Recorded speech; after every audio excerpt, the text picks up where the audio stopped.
rolling up Uber black Cadillac, high heel boots, and But yeah. So this is my shit. How many podcasts? 4 podcasts in 1 week, basically, and that's still not even a record because, I did 3 last week.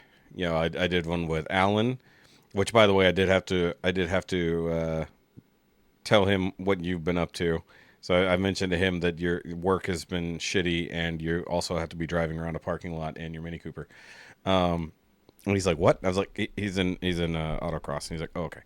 And then I did one with Alan, I did one with Dante, and then I did one Friday with Mike and Rikki, which I still haven't edited that one yet, and I need to because that's got to go up on Friday.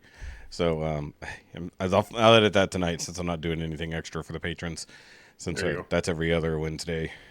Ugh, so tired, and this heat sucks ass, dude. Hold on. Let me see what the actual temperature technically is right now because I don't even know because my thing doesn't keep up while I'm out in the middle of nowhere. Yeah. So it says 93 degrees, but feels like 107. Yeah, so that's I think ours is like 90, feels like 100. Yeah. So you're not too far off from us, and that's not even the high yet. That's only right now. It's 93. It'll be hotter here in a couple of hours. Like you guys don't have a lot of humidity though, do you? Oh no, it's a fuckload of humidity right now, dude. Are you kidding me? Oh, is it? Okay. Like it is so bad. That's what makes it unbearable. Like you step outside, and I think on the last 3 podcasts I talked about how hot it is. Step outside and literally start sweating. Like I have not even put the key in the lock yet, and I'm already sweating. And lucky this morning I had such a little amount of work, and I was near home, so I came back because I was delayed in my leaving. Yeah. So I forgot my new cooling sleeves. So I got these cooling sleeves that they're pretty effective, if I'm honest. Yeah. Plus, they keep me from getting burned every day. Because no matter which direction I'm going, my left side tends to be in the sun. Yeah. So, like, I'm getting burned all the time. So, and also I've been wearing kind of a do-rag on my head to deal with the cooling, which also seems to be helping. But, like, now it's, like, it's almost unbearable. It's cooler than it was this time last week. Last week it was, like, real temp was 100, and it was, like, index of, like, 115. So, it'll be worse. I mean, this is only June. So by August, it should be absurd. Not to mention, God knows how many hurricanes we're going to end up dealing with this year. Because, the only thing that saves us hurricanes is the the Saharan dust. So that usually destabilizes things across the Atlantic, meaning that hurricanes generally can't stabilize enough to form and come into the Gulf. Every now and then. But then, like, the year we didn't have the dust was when we got, like, 12 in the Gulf that year. So, I don't think we're going to have dust this year. I think we're just going to get hurricanes of multitudes. So there's already a little disturbance out there that they were tracking. But it's like, I think after over a week, it would only get up to, like, a tropical depression. So you're always worried about that shit because, weather lately, we've been getting really severe short thunderstorms that have, like, brought in, like, tornadoes and shit, which is crazy. Like, I mean, on a local level, it's really crazy. And I think in one day, the same storm system across the country produced something like 25 tornadoes, which is nuts. Yeah. I mean, I know climate change is sort of a thing, but, like, it needs to get its head out of its ass and just go back to normal. It's like, quit acting up like a fucking teenager in their second year of college and fucking grow up and act like the weather you used to be. Yep. Talk to her like a petulant child. Yeah, I don't think that that's going to ever happen. Although, I mean, it's it could be a cyclical thing, like you said. I mean, climate change is sort of a thing, and I mean, you have to wonder: is it a combination of what we're doing and the planet just goes through these cycles every 100 years or whatever, right? And we're in some weird. Well, we know it goes through cycles, so that's for sure. But like, I think it's also a fair bit of arrogance to think that we have such a massive effect on the planet. Like, I understand we could have some effect, like when we fucked up the ozone layer, for sure. But it's repaired itself since then because we quit using as many CFCs and fucking everything. So, like, it actually can heal itself. But at the same time, the weird part is we're still on the tail end of the last ice age, so we are sort of in a warming up stage, but we're not in like the ridiculous stage. And because we're talking over eons, not decades, you know, that's one of the other weird issues that, you know, they always want to yell about when it comes to climate change. You know, global warming. It's like, yeah, but we're still technically finishing the last ice age, so we would be warming up regardless. Right. It's like when you go from where the world is literally completely frozen for a few million years, you know, it can only get warmer. Right. It's like it literally can only get warmer at that point. And just because like we've decided that we don't like it warmer in the last 15 years, you know, we're like, no, we can't let it warm because Obama's beachfront house might flood one day. This is the biggest load of bullshit I've ever heard.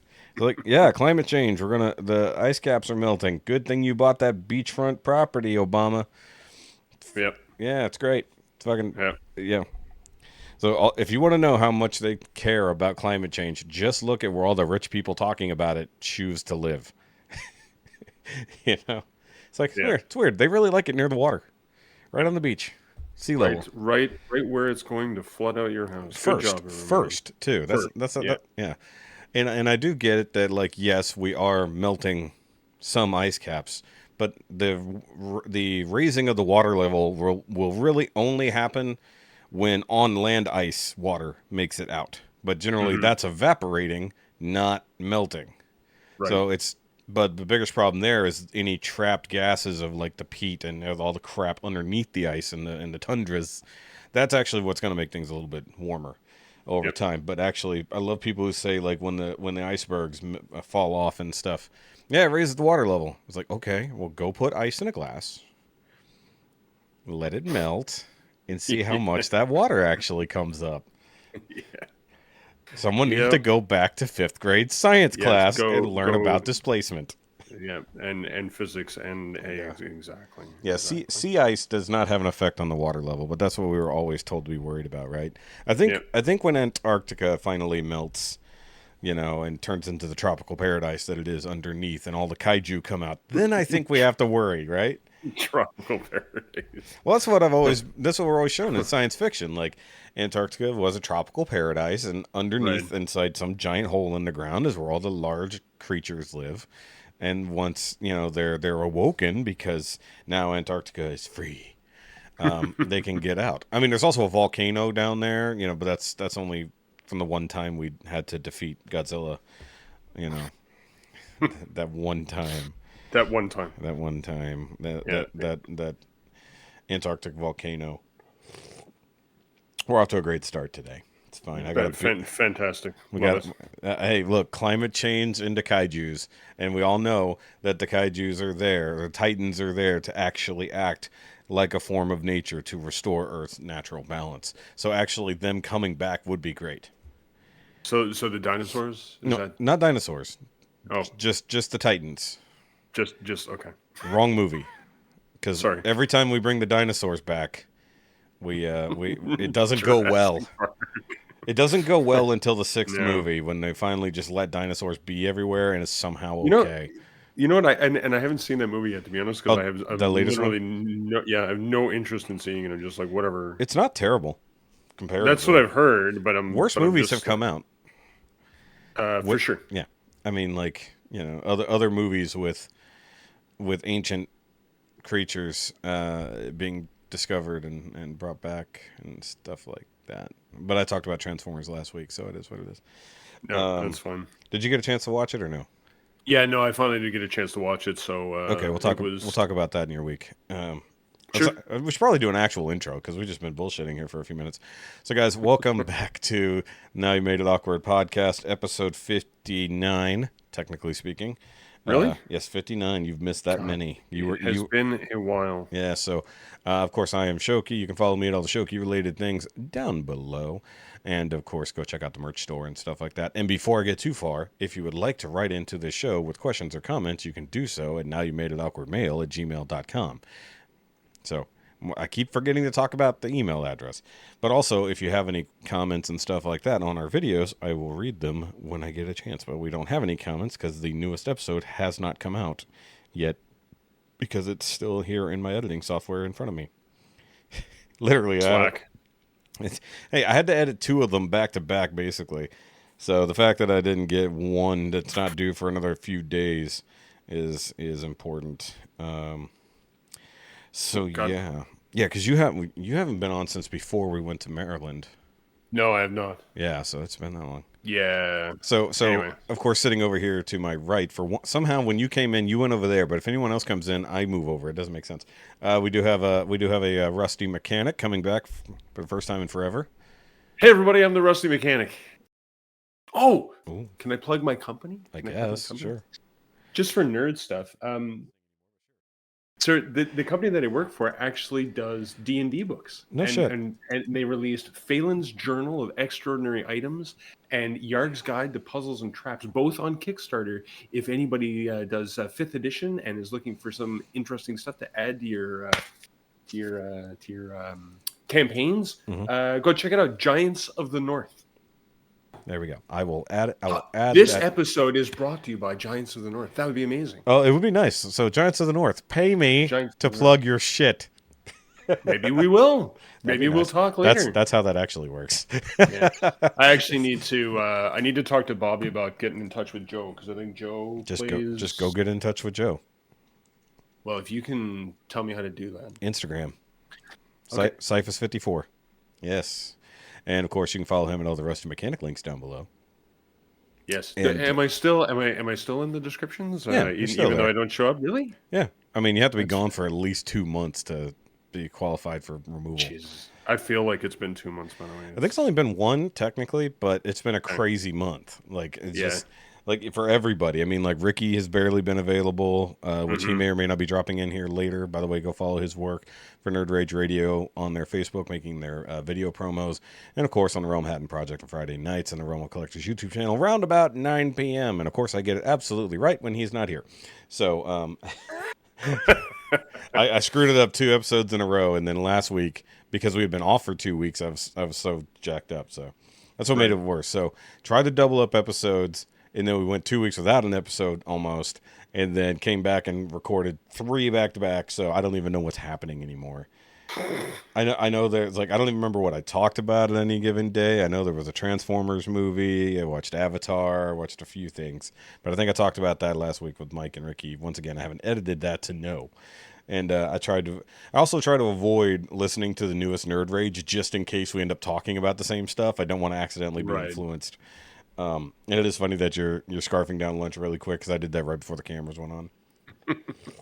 I might be scarfing down in between. You might see me come on and off as I scarf food down. Just eat for the people on the Patreon. Exactly. Yes. Also, hi patrons who pay for Hello, this. patrons. So Mary and Laura, who are totally awesome patrons who pay for this level so they can see this. If you want to help support all the channels, my channels, I should say, you can go do that on the Patreon link down below, and you can be awesome, like Laura and Mary. Mary actually commented on one of the videos a couple weeks ago. She just said, "Thank you for doing this." Oh, yes. So nice. But that was on the uncut version, so nobody else sees those comments but me. Okay. Yeah. So the uncut video version. So if for everybody who doesn't know what we look like, if you want to see that, you can go join the Patreon. By the way, Patreon has a 7-day free trial now.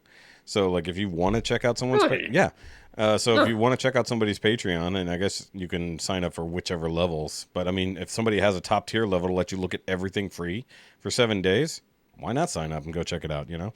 So by all means, you guys out there can do that and come check out all the stuff I post on the Patreon, which has been a decent amount of stuff in the last week or two, because I just got some more stuff in, and I got more things coming. So I just did out-the-box reactions for the newest Power Rangers figure, which is not as good as it should be, and I just realized, even like 2 years on from the first figure in that line, didn't even realize there were stickers on the accessories. Not paint, fucking stickers. And I'm like, you got to be shitting me, Hasbro. And That's also, good stuff. and it came with stuff that I'm like, why would you even include this as the accessories and then not give actual Don't necessaries?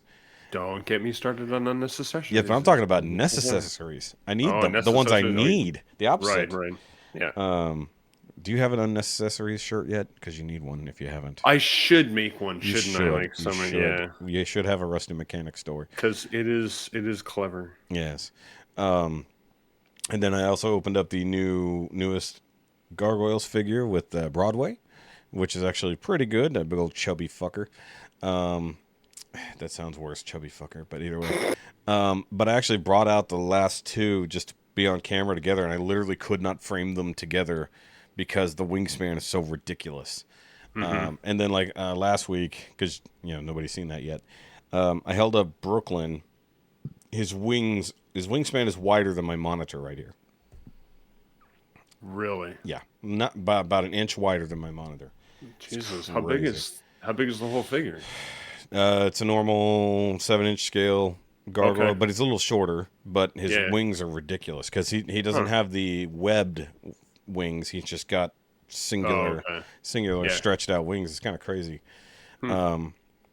So yeah, and they're pointy in comparison. So they're almost like jet wings. It's kind of weird, but yeah, I think sometime soon I'm going to be working on that to get the gargoyles on display properly, because now that I've got my He-Man over here on this shelf where my gargoyles can't be. So I'm going to move all the Gundam boxes that are up there, either on top of the Detolfs or on top of the shit behind me here, and I'm going to start my castle rooftop kind of display that I want to do for the gargoyles. Nice. And the weird part is like, I think I'm going to have to build in some way to keep their feet locked in place, either pegs or magnets or something, because they fucking fall so easy. Because they all walk like digigraded, so they have like the toe. You can make them stand flat almost, but like they're shorter. They're supposed to be a little bit taller, more imposing, and that's where the holes are in the feet for any stands. But because the wings are so ridiculous and they tend to be kind of top heavy, and their tail isn't quite good enough to be a third leg to stabilize, I'm gonna have to have some way to keep them from falling over. But I guess if I have them behind if I actually build up the kind of castle wall, up there as a diorama, have them like slightly behind it, so even if they do kind of want to fall, they don't go over the edge, and just hit the ground and shatter, because that's Billy height, Oh yeah. The joys of collecting and displaying and all that other fun stuff. Yep. Yes. Speaking of which, I have a new problem. Okay. So, I've got my kind of set statue collections for the most part. I've got my Batman statues over here, and then I've got my Naruto statues over there. Yep. Problem is more statues are coming out in that line now. And a couple of them are too good to pass up. Right. So I'm like, where the hell am I going to put these? So I might have to buy the Billy Topper for that. But then that's one Billy. Oh yeah. That's one Billy that'll be taller. None of the other ones will have a reason to be. Gotcha. So, but I do have a nearly empty shelf up there that's just Naruto by himself, because like there were no good figures that went with him. But one of the statues coming out is his son also doing the Rasengan. And there was a time in the show where some funky time travel stuff was happening, and that scene kind of actually happened. So in theory, I could get the statue for his son and put it with him, Right. and it'll look okay. And actually, it'll fill out a little vertical height too, because it'll look a little decent. But then I still have a couple of weird issues with some of the other ones. So I've only got 2 statues on that shelf that are by themselves, and that's because like any companion pieces have not technically ever been done. So maybe I'll make that work. We'll see. I brought them on pre-order. If I change my mind by October, I think I'll be okay, Thank God, don't have to put money down on those. They're not that expensive. There's always the option of selling them, right? If you Dude, it's harder than get you it to work think, on. though. Like, Really? because I've got that Shao Kahn statue in here that I've not been able to unload. Like, I've noticed the same thing recently too. Like I put up a bunch of stuff over the last in April. I think it was fine. I would put up like a dozen figures, and Yeah, everybody and their dog came out of the woodwork, and they were after the all the figures fans' and everything toys. else. And now, yeah, well, not even like even some MP stuff. And then lately, like the last month, I've been doing the same thing. Just like, okay, here's the next batch. Here's the next batch. I get like one, maybe two people that reach out to me like, oh, I'll take that figure. Oh, I'll take that figure. But Yeah, it's not the same flow. I think like I don't know if people are maybe it's just a really money finally thing, feeling the or pinch. That's what I'm wondering. Like, yeah, are people finally feeling the pinch with inflation and all that stuff? That it's finally hitting home. It's like, oh, we don't have all the expendable cash we had during the pandemic yeah, could be and everything honestly. else. So anyway, And, yeah, secondary market's definitely getting weird. yeah, because I know, well, not even just for those things, but like I got a buddy who's been trying to sell stuff out of his garage and that he kind of inherited from his sister-in-law. I forget the exact relation, but basically he ended up with a whole bunch of like home improvement stuff that never got used. Okay, So basically selling off a bunch of that, like some motorcycle parts, a carbon fiber hood, all kinds of stuff, and he has not been able to shift any of it. wow, Like it's just like like the hood. I think he started out at like $300, and now he can't even get rid of it for like under two. Like just yep, nobody's biting either that or nobody yep, owns a Nissan Maxima anymore, yep, which is always possible, you know. Well, because the new law in Texas will mean that a lot of those old Nissan Maximas will actually have to get license plates proper, which means they'll have to register their car for the first time in existence. So I don't know, maybe.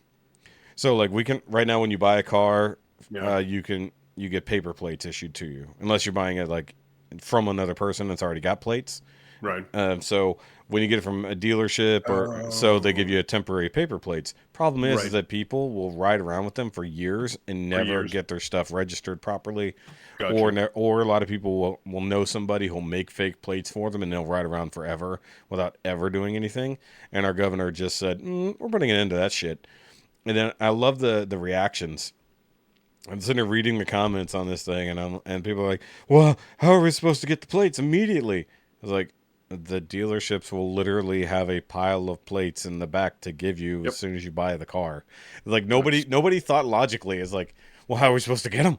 It's like they'll just be there. I mean, like there, that's the way it works here. Like to it like works that way the almost anywhere.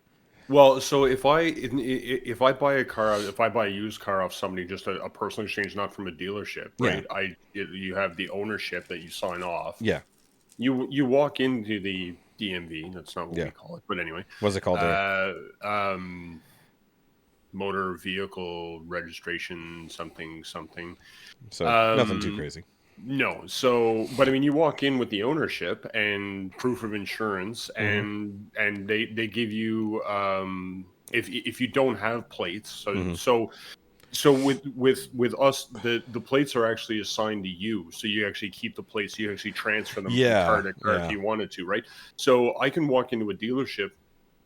Oh, sorry, not a dealership, but the motor vehicle registration, Hmm. hand over the ownership, and they'll give me a temporary. So, like, if I just want it to be temporary, they'll give me a temporary sticker for 28 days, Yeah. right? And I stick that on the plate, and I can drive around Well, with that with the plates on the because car. you guys get your registration or inspection or whatever stickers on the plates, right? That's It's right. like in the Yeah. corner or whatever. So like Yep. ours are on the windshield. Like I know. Right. So whenever we were up north, I noticed nobody had tags, and I'm like, what the hell? And I Yeah. realized, Yep. oh, okay. This is like I knew that other places did it different to us, and I kind of like the idea that it's on the plate because then you don't have anything ugly sitting on your windshield, but also, it's easy to see whether you have one, and usually they're color coded per whatever, so Yeah. that It's at a like distance. year and month. Yeah. Yeah. It's easy for the cops to pick out. So yeah, and then um so once you do that, then you have your plates, and if you want to get it permanent, then you go and you get the permanent sticker, and Hmm. for that year anyway, right? And then you have to keep renewing every year and stuff. Yeah. But yeah, the paper tags or whatever, yeah, they went out the window for us years ago. It Yeah. was something that was done too, but no, that's not a I thing think anymore. this is 'Cause- just inevitable conclusions, but like we noticed yeah, that there's a, not to be that way, but certain class of people who constantly do that, hmm, and usually follows other illegal activities as well. So it's a big thing they're trying to crack down on because if you have official license plates, then it is what it is. And also to the fact that like there's a like license plate theft is actually a pretty big deal down here, especially in Yep. the actual cities. Yep. So if everyone has plates, no matter when you get the car, you've got fucking plates. Yep. Then that's that. So they'll be like, okay, so we found these plates. Well, now we know what car we're looking for.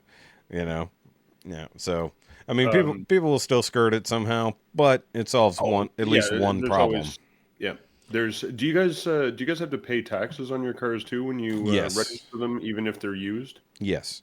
So It's the we dumbest still thing pay taxes on them whenever you whenever That's you the do same with that. us. Yeah. Somebody bought the car brand new, paid all the taxes for it, and then Yeah. they sell it to somebody else 5 years later, and they get to pay the taxes again. Yeah. Well, because it's another transaction. So, but we can also think, but Justify it. no, but that's a justification. It's another sale of a thing, so therefore they want their fucking money.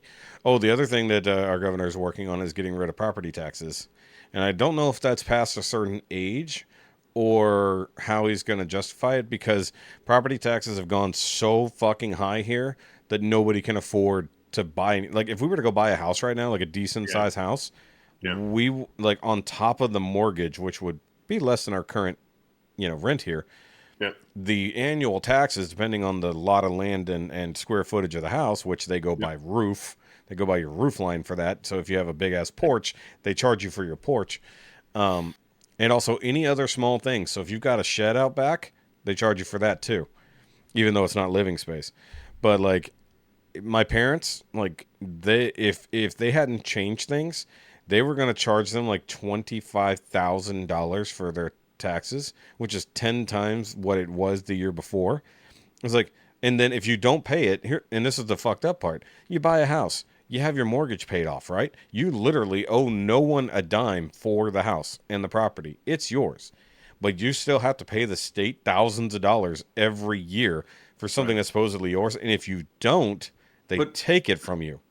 but isn't your property taxes also covering off things like water, sewage? No, those bills are all separate. Those are all separate for you Yeah, guys? so like if you got garbage, like for here, like our Yeah. like utility bills are separated here for an apartment, so like electric is by itself, Yeah. but everything else, water, all that kind of stuff is included, not included, but we get billed that at a flat, Okay. a flat usable rate for the complex kind of, they kind of Right. average it out for us for all the Yeah. services we get here. But like if you're at home, like say you got a septic tank, why are you worried about sewer?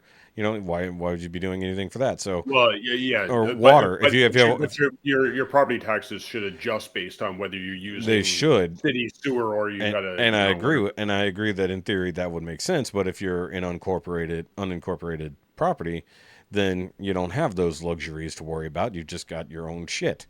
No pun intended. But say like, but like the idea, it was just it's getting outrageous. Like because they've promoted growth in the area. We're like one of the fastest growing counties in not just Texas but in the U.S. Right. Part of that was Exxon moving into town. So one of the major Exxon, not plants, but like just whatever, moved down from Dallas and brought like 100,000 people over the course of 3 years. And then you've got people who, came in from either hurricanes and stayed here, that kind of stuff. And you've got, however many people who just moved to the area just because. You've got Californians moving into Texas and need to go somewhere, and it's fairly well affordable around here. But it's like the more people, damn Californians. But also say like by my parents' house, they're upgrading the main road, making it double wide. It was always planned to be double wide. They just didn't bother, and it's been there for 23 years. Mm-hmm. So now that they've expanded it, they're adding all kinds of shit off of it. Shopping centers and brand new, 1,400 home neighborhoods. And they're telling everybody who's lived there for 40 years, oh, by the way, you get to pay out the ass for all of this to be developed. Because that's what they claim is like. Yeah. And I was like, we didn't ask for that in the first place. We've been here for 40 years, and now you're pricing us out of where we live. Not to mention the changes to the structure of local geography has now made it to where places that have never flood. And they don't give a shit, So that's Poor city planning. Yeah, well, I mean, it's not part of a city. At least it wasn't. Now they're making a city happen where there was no city, you know? And then you get neighborhoods like out where that terrible shooting happened a couple months ago that we talked about. Like, that area is complete trash. It's like, it's unincorporated. Nobody really owns anything. I doubt anybody pays taxes because they're in a weird area between counties. Like, if you drive through that neighborhood, odds are you're overlapping counties from street to street, depending. So they probably don't charge anybody anything. If you can even get in there, you could probably just set up on a lot of land and nobody would even think anything of it. Right. You know, but then you've got people who, once again, have lived in an area almost their entire lives, now can't afford to live there and pay for the property that they've always owned. So if they make that happen, I mean, I'm sure they have to offset that somehow.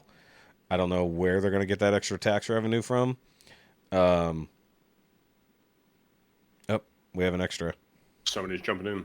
I'm believing it's a Rikki. No, that's Not Dormamu. so much. No, sorry, you and Rikki both have the same blue.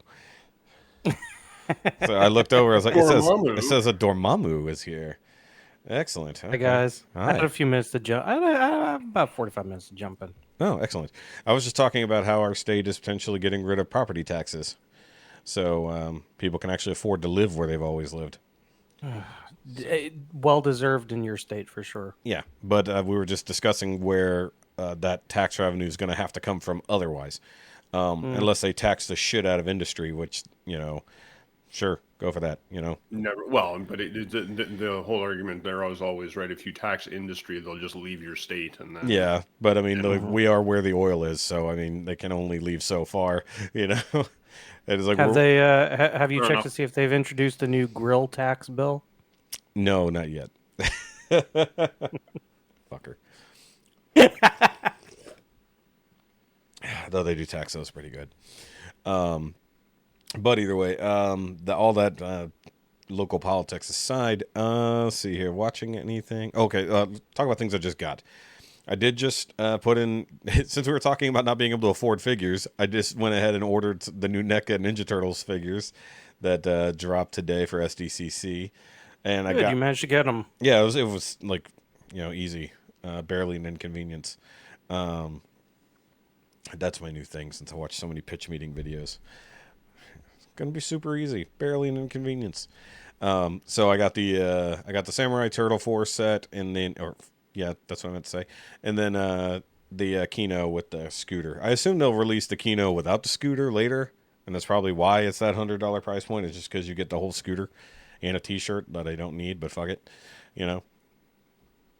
So that is definitely an accessory you need. Yeah, that one is definitely what you mean, T-shirt or scooter?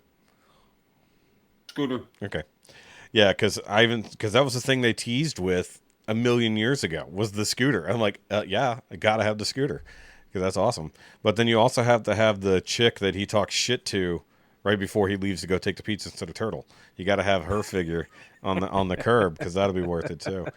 So that means that detail might almost entirely be Ninja Turtles stuff by the time it's done. I might have to move my Universal figures and Ronin Warriors somewhere else. So that'll be interesting. Have to find another Billy somehow. The problem isn't that you have too many figures; it's that you don't have enough shelves. That is literally the truth. And we were just talking about that. But because I don't know what to do with the Detolfs in the future, maybe the Detolfs will go away, and I'll sell those for $1 million, and I can afford some more Billies. Oh, excuse me.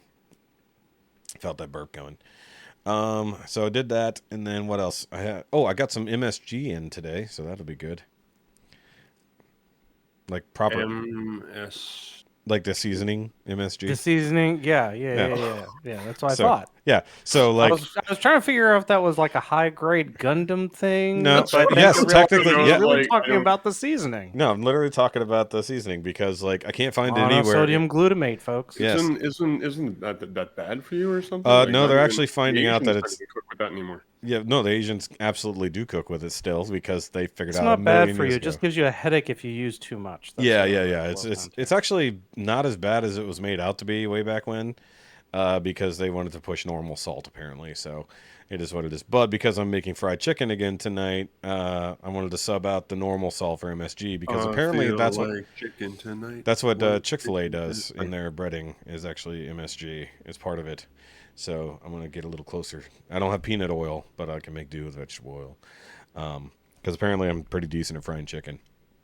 So that's actually what I got to do after this is I got to get the marinade together for the tenders. So I got that in right as I came home. I was like, oh, that got here really, really fast. I'm still waiting on BBTS order that I guess shipped. It's kind of a weird. It's in that weird shipping limbo where they tell you it's shipped, but tracking hasn't changed yet. You know that weird. But when you pay $4, you know it is what it is. Something else was on the way, and I forgot what it was. I don't know. Things are always in the ether, right? And also, I gave a shout out to Dormamu on my latest in the kitchen video. 2 technically shout outs. You did. I did. Still got to find the shield, man.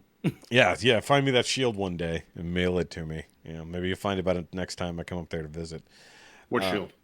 So he gave me a little Gundam figure, and it was missing the shield.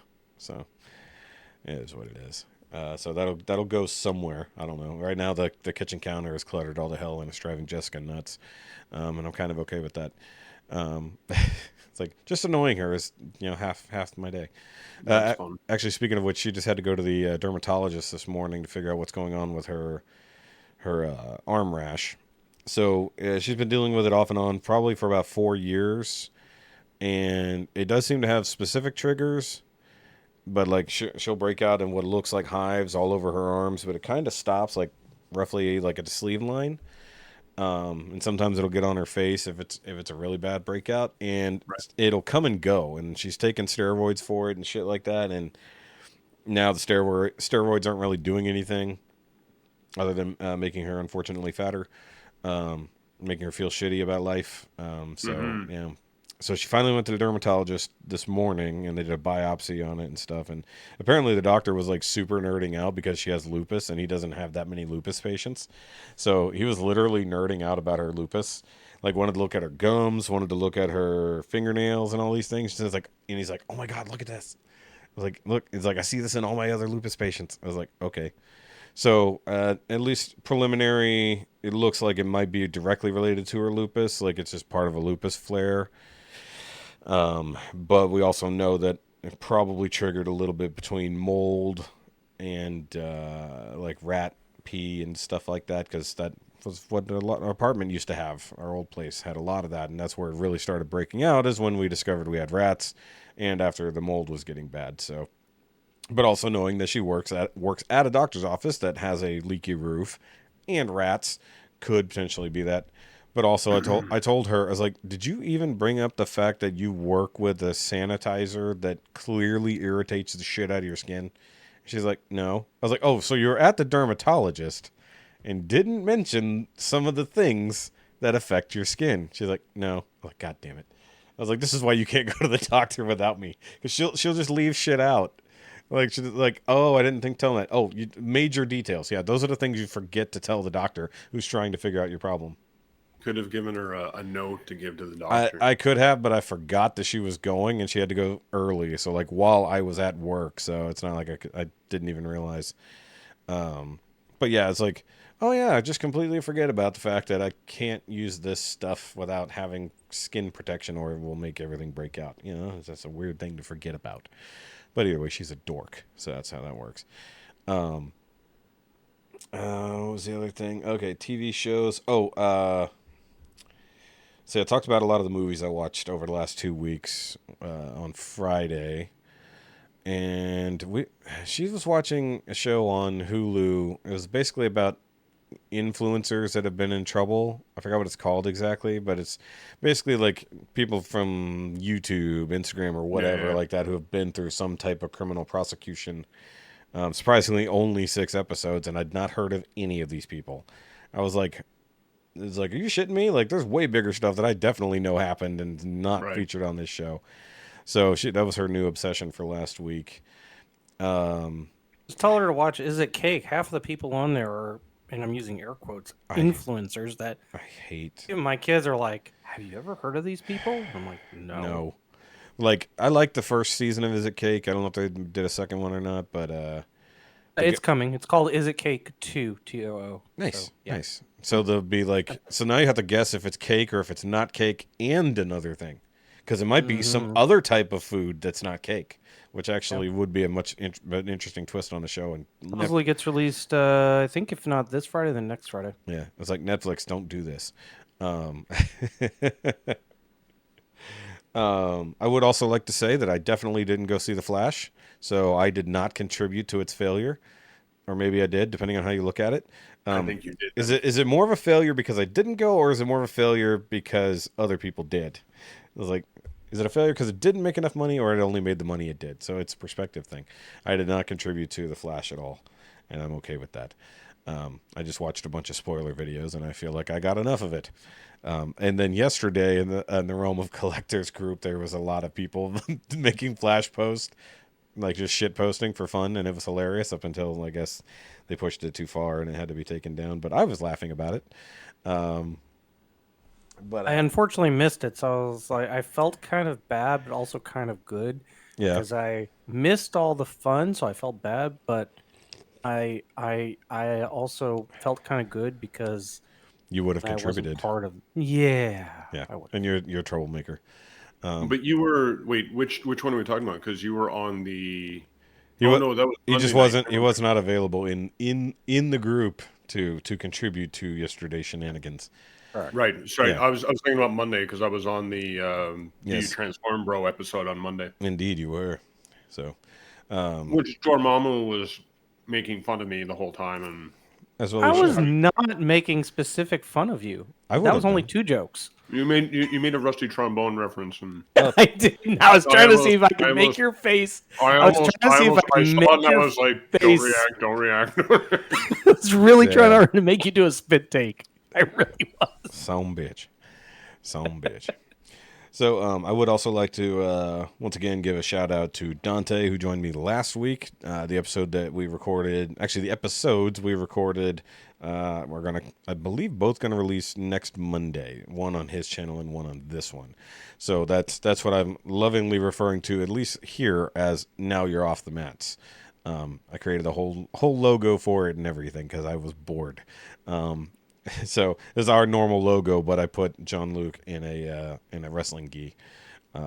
Is that what that was? I Yeah. had no idea what was going on. With no I was like, with no color, and I Yeah. put the off the mats logo on the gi. So yeah, no, because the color version will drop later. That was just the black and white teaser. So yeah, Dante and I are still going back and forth. We are planning a So You Like Horror episode in the future, but he's got so many things laid out. But there's a very specific movie that I mentioned to him when we talked the last, and he's like, "Ooh, we need to do it." I was like, "I just found it on YouTube for free." He's like, "Bet." So we're gonna do a So You Like Horror in the future. Oh, thing I did watch and enjoyed was the newest season of Black Mirror, which, holy shit. Yep, I haven't had a chance to take a look at it yet. Dude, like, Nor have I. It's on my list. It's going to wind So- up being probably the next week, though. yeah, so Yeah. so no spoilers, but it seems like every season like finds an actual new way to hit you in the what the fuck bucket. You know, just like what did I just watch? What is, oh my god. Like the first episode which is called Joan is Awful. That episode like just fucked with my brain so bad. Yeah, I saw like a little trailer thing of it where it's what is it? That's right, Netflix or Yeah. the Black Mirror Netflix. Yeah, it's has called created Streamberry. a series on her, so she's Yeah. watching herself. Yeah, but when you get into it, when that episode gets going, it really starts hurting your brain. And then the next episode was also it was less fucked up, but still pretty fucked up. It kind of like went the other way. But then the last 2 episodes they're not very Black Mirror, and it's weird. Like they're almost like just individual little horror movies Okay. to themselves, sort of, in a way, or mystery one way or the other. Mm-hmm. The final episode was a lot of fun, in my opinion. I thought it was one of the more fun episodes, I thought. Yeah. And also it's like shot or initially shot like a 70s or 60s or 70s horror film, which is pretty funny. And then they make it more modern over time. But also, this one takes a lot of period pieces too. Like you get the 90s, you get the 60s, you get things. It's not just like 2023 of the future, So it's pretty interesting. Oh, that's right. That's what that one was. Okay, sorry, I had to think about that one. Yeah, the second episode was the one you're like, how is this Black Mirror? And you get to the end of it, like, no, I get it. So yeah, it's like, okay, yeah. So this was definitely a very different season in and of itself, but really, really enjoyed it and hurt my brain at the same time. So, good. And then apparently our co-host is going to have to watch some Black Mirror for the first time to go join Dante on a So You Like Horror episode. So all this time where Ricky is not necessarily refused to watch Black Mirror, but now he has to. So. Just a shout out to that again, because that happened live on the episode with Dante. You guys will hear next week. He literally texted Ricky right there. Nice. It was great. It was great. So you guys will hear in almost real time. But I think that's it for me. I can't think of anything else because I have to remember what all I said at the last episode. This is a problem when I don't edit them before we do the next one. I forget what the hell. So, Rusty, since you haven't been here in forever, pass me up to Dormamu. I gotta do something, and he's only got 45 minutes. So fine, be that way, and I'll come back. Fine. He's got to go take a Rusty Dookie. So for myself, let's see. I did watch and go to the theaters for Across the Spider-Verse. Okay. Took the kids, and it was quite enjoyable. So give us your letter grade, because Ricky talked about it last week too. I would give it definitely a solid A, but not an A plus. And I said letter grade like an idiot. I meant to say out of 10, but you know what it is. No, okay. So out of 10, I would say definitely an 8. I would definitely say like an 8 to an 8.5. Okay. The pacing was a little bit off. Everybody said it was just kind of balls to the walls, like just go, go, go. Pretty much. And so I think that's partially why that's partially what I thought was like kind of the most it wasn't off-putting, it was just like, oh, we're going for something emotional, and then all of a sudden we're go, go, go, go, go, go. But the story is very compelling. It definitely works. It combines a lot of the 70 plus years of Spider-Man and boils it into what we're getting now. There's a lot of questions that still need to be answered that it leaves open for the next 2 movies, which is great. And appreciated. They're doing 2 more? Yeah, the plan is actually this is part 1 of 3. Wow. So yeah, it's so 1 of 3 after the first. So the first one is still on. Yeah. That's crazy. They're doing a trilogy of sequels. They're going to do a trilogy of yes. That you don't see every day. No, you don't. And it's ambitious, but considering how much there is to the Spider-Man mythos. I want to say mythos, but the overall story and how many variations there are. I mean, even when I try to explain it to my kids, it's really hard to define to them unless you've actually read or are a fan of Spider-Man or basically anything out of that entire line, and especially with the comics. You know what's funny is wasn't Spider-Verse like one of the biggest jokes for like the longest time? Like it was like the thing that everybody told you to like just ignore or avoid, and then now it's like a huge deal. Yeah, and this is really weird because there were so many characters. I mean, take as a joke, if you will, Spider-Ham, who was a what-if character and ended up being such a popular thing for the kids and for anybody watching it that people are like, well, where is he in this first part? Where did he end up? And he does show up, but he's going to be more prevalent in the second movie, in the next part 2, if you will. The next part 2. The next part 2. The next sequel in the sequel series. Sequel of the sequel. So Yeah, no, definitely a solid 8.5. I think that the characters, like, they aged up Miles. They It's been what, like a couple years? it's only been like literally he started out, it was only like month 2, and now it's like he's been at it for almost like a year and maybe a year and a half. Mm.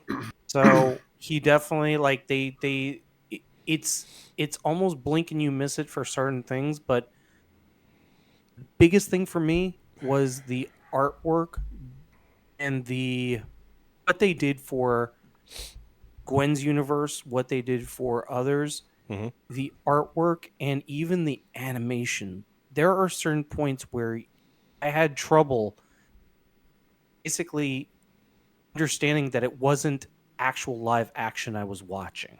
Yeah. Because the motions of the characters and how they move, like, there are certain things where with AI or with CG, there's that uncanny valley. Yeah. You know, you get the Polar Express syndrome. Mm-hmm. Right. Did not get that with this. The inflections of how people move, how the characters, like, actually use gestures, certain things. I was like, this doesn't feel like it was animated. This feels like it was literally Filmed. like they filmed it Yeah. and then just used a filter. It's really amazing, and not in a jarring way. Not in So- like, oh man, this is awful. So It's really it is, if you watch it once it gets released, like, I'm sure people will, like, dissect it even more when it gets released in like 4K or whatever. yeah, of course. But it's definitely a testament to the team that works on it, that has done the work on it. Did an amazing job with it. I would So- I would say that at least one of the, because we talked about it last week. The sheer amount of different types of animation for the different Spider-Men or women for that matter, was a bit jarring for some people because it made things way too busy at times or distracting for that reason. I can understand that. But yeah. like, I think in the next movie, as long as they pare it down a bit, probably a lot of more people, like, people still love this movie, but like I haven't heard that it was better than the first one from almost anyone. And I feel like that's a sequel syndrome. But now we know it's not a sequel; it's the beginning of its own new trilogy for some reason. And this ties into the multiverse, specifically the MCU multiverse. So I watched that. I watched Rise of the Beasts. Yes. Okay, so And my grade on that is a solid 6.5 to 7 out of 10. Really? so That I was low, I eh? was I was 6.5 as well. So you're It's- on par with me.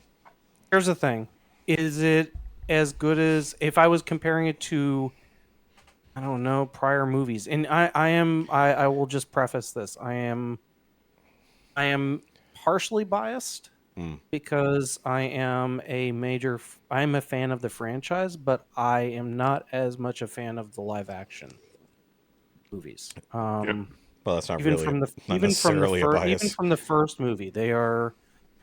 I mean, and I have my own druthers about each one. But There's your is word it of as the day. good as the first movie? Yeah, I would say it's as good as the first. The first I what? wouldn't call it, like, the best Transformers movie ever. I will say that hold on. When you say the first, do you mean 07 or do you mean Bumblebee? 07. Oh, you crazy? 07. You're definitely crazy. Oh yeah. No. No. Well, I mean, 07 was okay. So when I talked about this, Alan, whenever that was, a million years ago, last it week. was 3 weeks ago. Yeah. No, I literally watched it last week. Is when I talked to Alan. Okay, about it. last week. So I gave it a 6.5 to a 7 on a good day, but I ranked the first one at, like, if I'm ranking it that way, I'm gonna put the first one at like a 9.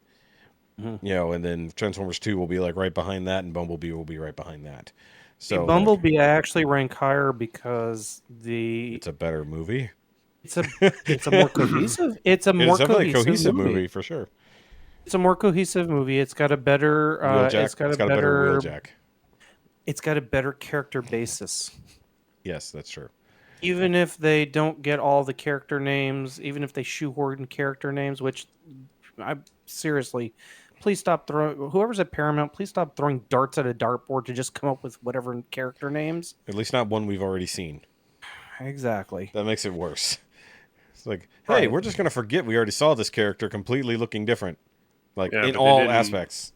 They didn't name And the also character, Rise of the right? Beast. I So kind of But we're not stupid. I still have my personal bias, but that's against Pete Davidson, just because he's from Staten Island. It's a thing. I just don't like Pete Davidson. I thought he was okay as Mirage, but he got really fucking grating at the beginning when he just wouldn't shut up. They just wanted the anti-Bumblebee, in my opinion. Well, I love that they had to kill Bumblebee in order to actually make Spoilers. this a movie. All right. No, I said the same thing in my review. My spoiler review's been up for 2 weeks. It doesn't matter. I mean, I mean, they literally had to kill him off in order to make this a movie. Yeah, So they're like, oh, we can't do Mirage of Bumblebees here, so just kill Bumblebee in the first, not even in the I also full like first that they quarter. completely addressed the blatant racism of Revenge of the Fallen with Skids and with the ice cream twins. They completely took that for Wheeljack's accent, and we're making making a we're not being racist in this movie joke. It's not racist. Out of They it. just do accents for no reason. what Right, accent? right. Which we addressed that in the worst movie ever. So I mean, It felt like a lot of little. If you listen to the dialogue and you can catch a lot of the inside jokes about the prior movies where they're Yeah. like, "Oh, we won't recognize this, and that's okay. That's okay, kids." So yeah, so I watched that, and I also watched also the Stratosphere Flash had an movie. accent. Hold on, but Stratosphere also had an accent. Yes, he Stratosphere was also had an Irish. accent. He was Irish for no reason. And just as a side note, Stratosphere was one of the best figures from the movie line. In the It old is ones, a yeah. full size. It's a full size jet with one of the tiniest Optimus Primes that eject from the toy. Oh, nice. They never I made didn't an know that. actual like CG of the figure, Yeah, the actual character until this movie. I want to So see. I was actually kind of happy to see that. Yeah, I want to see them make a figure for him, but then I want to see it redecoed into the Sea Duck. It's a very similar type of cargo plane. Yeah. It's the Sea Duck. Hold on, little britches. And yeah, exactly. As we tailspin all over. It's like I just want tailspin. Actually, that would have been even better if they had sounded like Baloo instead of whatever that was. Exactly. Nobody. When I saw the plane, I lit up immediately. Like, and then I realized that's not a seaplane. Not as cool, You're right. but it's still similar. So yeah, so I watched that, and then I also did Flash. watch. I did watch Flash. I will say, not in the theater. Yes, you had some choice words for it in our chat. Yeah. Here's the thing. In terms of rating, I'm not going to be like, oh, it's a 2 out of 10. No, it's not. Give it a fair rating. The fair rating is a good 5.5 out of 10.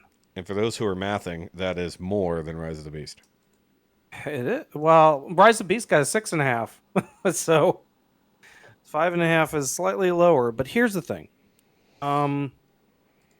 As I think we're all now we're into the next phase of superhero movies, multiverse fatigue. Yeah, literally. It's just every single thing so far this year has been multiverse. Right. I think that the movie would have worked as an Elseworlds movie, and even without needing the Flash in there, they could have just literally had Keaton, or they could have had Sasha Cohen as Supergirl, and it would have still been a good movie. I think that while Ezra Miller did a passable job as the Flash, his character is what it is. And quite frankly, I just personally find Ezra Miller's voice so ultra grating. Yeah. I mean, it literally makes me like cringe, and it's not because of personal life, Yeah. whatever that is, which I'm not going to go into. No, we've done enough. I of just that. don't think he's a great actor, and I think he's a good. I think he's a good actor because at least what he pulled off in this movie, with acting against himself, Right. I think in that terms he's a good actor. I think he himself, or they, if you want to be politically correct, I'm not great. great. I mean, I will, but Not. I think like he can do great, but he's annoying in general. He's like He's like Pete Davidson. He's like a different. He's like a different form of Pete Davidson. Right. Well, two things that I heard that made absolute sense. One was somebody that was an actual reviewer from like an actual movie critic who said who did not use pronouns and said he really just does not count as an actor to begin with. Therefore, there's no point in actually saying that this movie has any context with him as an actor. And that was the direct quote. That's pretty fucking mean. Just pretty. That's like pretty really rough. fucking mean, if I'm honest. Right, I know. And I don't completely agree with that, but it does. I mean, it's whatever. The other, which was Screen Crush's assessment, was that in order for him to play against himself, what they did was they made a more annoying version of Ezra Miller make playing him against better, a more somber version of Ezra Miller. Yeah, that's what I watched that yesterday. I watched that Screen Crush. That actually is pretty much bang on accurate to how I felt about the movie. Mm-hmm. Yes, it makes sense. You're playing against yourself. What are you gonna do? Future version, blah blah blah blah. Past version. You're trying to mature up the character. It makes sense.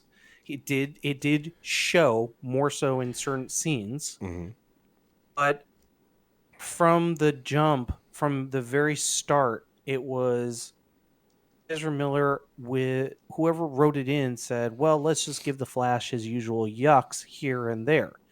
But it made it fall so flat that it was boring. So do you think there was a version of this script where there wasn't another Barry, where it was just more Flashpointy?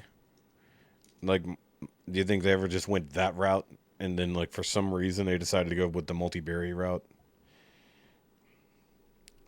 I feel like they didn't have a choice. The original intent was to create this whole universe of things. It was supposed to be the DC verse. This was well before James Gunn took the helm. This was something that wasn't intended upon. Yeah. They had to follow through because they already had all the commitments and they already had the budget. Yeah. So it feels like this was the forced movie. I think just like the cameo bit toward the end felt way more forced. We'll call it the Crisis on Infinite plot lines. There's no the end of it, and apparently the end of it was also redone because apparently it was shot with a different actor at first, so they actually redid the ending, or maybe they just did multiples. No spoilers because it is still a fresh movie, but correct. I've spoiled myself because I don't plan on seeing this movie. So I won't go watch it again. I just don't feel compelled to, and that's really and that's a kind of a tell that to me from as a I've read DC Comics since I was a kid. I've read The Flash. I love The Flash. I love it's a really good character. The characterization of Barry Allen and Iris West and all of his villains. He is a fun version of Batman with a power that is kind of beyond what a lot of them can. What a lot of the Justice League can do. Essentially a god, really. Really, yes. He's very intelligent. He was always characterized as that underdog that nobody expected. It's just been over the last 10 years that they kind of turned him into DC's version of Spider-Man, almost with different versions and in a way, Wally West and this and that bit. Well, I mean, of course, Wally West has existed for a long time, but in the way they've done Barry Allen has been changed ever since Rebirth and then the New 52 when he came back. But one thing that I have always kind of said to a degree, even if Ezra was one of the better parts of, say, Justice League, I still don't like him as Barry Allen. I can't talk. Because we had Grant Gustin, who is actually really good at it. Like I had to suspend my personal feelings towards that because I feel the same way. Grant has always been a better choice because Grant's always played that character. Yes. It's not just personality, real it's personality, the reactions. It's the reactions. Yeah. It's how he's played. Every major part that they've scripted that was part of the original Flash comics. He's just honestly like the actor was just phenomenal in the role. And I feel it was kind of an insult to not have him in there with like the Chrono Bowl scenes. Right. Like I said, I haven't seen this movie. I just watched everyone's review of this movie. So like the fact that they showed a character from the Flash TV show that was not him is kind of shitty in my opinion. They're like referencing the universe because we already know it crossed over the other way during Crisis. But like, then also the fact that Barry Allen in this universe was not called the Flash until he encountered Grant Gustin's Flash. Oh. And that's the fucked up part, that he didn't even get a cameo, or even a mention, like something. But like, I feel Well, like, I mean, that's also hard when you're trying to shoehorn other characters, whether or not it's Wonder Woman, Batman, Superman, yeah, Supergirl, all and in. don't even get me To what started on the is, shoehorning of Superman. I mean, Because it. I feel like, oh, who is it? One of the other reviewers, and I'm with him on the reusing dead actors' faces when there's no way they could give permission to be in a movie 30 years after their death, 40 years after their death. Respect versus honoring. Yeah. I call it the Fast and Furious syndrome of it. Yeah, Are because you at going least, to include Paul Walker in it yeah, as and with a speaking part, or is it actually going to be? Is it actually going to be something that is as a memorial, or are you doing it just basically to get the woohoo factor? woohoo factor, Um, nostalgia baiting in a way. Wakanda Forever was a great example of that. They Yeah, did Chadwick Boseman just right, with the right amount of respect, without making it, oh, he's showing up in a scene. That they didn't that give him a doesn't death need to be a scene. thing. Yeah, we didn't have to watch It him doesn't die. it doesn't need to be a thing. To be respectful. So no, as far as the Flash goes, I mean, Keaton was phenomenal. I think he nailed it straight up. I think Sasha Kale was absolutely amazing. I think I would definitely watch a movie where she headlined that. Because an updated But Supergirl would be nice. We had but the Helen, what's her name version, which, I mean, definitely dates itself oh, the for sure original. these days. The original, Well, I mean, we've also had like 6 years of Supergirl on the CW, so I mean, which is true, and no offense to Melissa Benoit, but she definitely plays it well, but she definitely plays it more camp well, than that not. that show is far too campy for what the darkness that they kind of wanted to do with it. It's like there's so much darkness in Supergirl, but then they make it ultra campy like the rest of the time. Yeah, well, it's Buffy. I don't Buffy even. with It Supergirl. is Buffy with Supergirl, like, but also that's not necessarily a terrible thing. It's just the execution. Also, I'm not a fan of that Superman either. Gonna be honest, the one from that Right. universe and then the spinoff. Not a fan of that Superman. I mean, he's fine, but I'm just not on board. And they're talking about they're talking about casting potentiality for the new Superman, whatever it's going to be, the new movie series. And I don't know if this was fan casting or people who are actually up for the role, but like all the guys, with the exception of Nicholas Holt, I didn't know. And no for Nicholas Holt as Superman. Sorry, that's a no. Maybe Lex Luthor. He would be a fantastic Lex Luthor, but he'd have to shave wonderful lock of hair. But Rachel Brosnahan from Miss Maisel is up for Lois Lane, and I'm like, I could see it. I could see it. I could totally see that. especially after Amy Adams. I could definitely see her as Lois Lane. I mean, but then again, so close to Miss Maisel, everybody would just be like, well, it's just Midge with a metropolitan Still, accent. it's doable. And yes, she is, but never mind. Also, I did finish watching Picard season 3, the last season. I Okay, won't good. go too into detail on it. It was fantastic, Yep. as in for the fans, and it was excellent. It was an excellent bookend. But I also did watch the first season of Strange New Worlds because I was on a kick for Star Trek. Sure. I actually kind of enjoyed it. I thought it was a good update to a pre-Kirk era series. They just started season 2, and I haven't watched the first. That's now streaming, so I'm not sure if I want to watch as it streams or if I want to binge it after the 10 to 11 week period. Yeah. But no, it's a very good series. Definitely not like dry or certainly not as dry as some of the prior Star Trek series Yeah. have been. Um, It, enjoyable. And I just it's started, yeah. it's still got, because I saw at least the first episode of the first season because it was on YouTube. Yep. And like my only minor issue with it is that like it still has a little too much of Discovery on it, like just in the way it's shot and the vibe. I mean, it's the same era, so I guess it is what it is. It doesn't have the jump around that Discovery has. That's what I find the hardest to watch about Discovery is the jumps Uh-huh. between different eras, if you will, or where they end up. Yeah. And the characterizations are definitely better in Strange New Worlds than they are in I'll say that Discovery. too. I mean, they might have got a tiny bit of wokeness in there here and there, but other than that, like it's still great. Anson Mount is great as Pike. He's just so goddamn likable. Yeah. Like it's like he has all the charm of original Kirk, but we barely got any original Pike. Like so, I liked him in Discovery. I liked him in at least what I saw there, and I liked the new uniforms. They changed it up a little bit. Plus, that is one of my favorite versions of the original Enterprise, the Brave New World. Yeah, I actually did some YouTubing on Starship designs.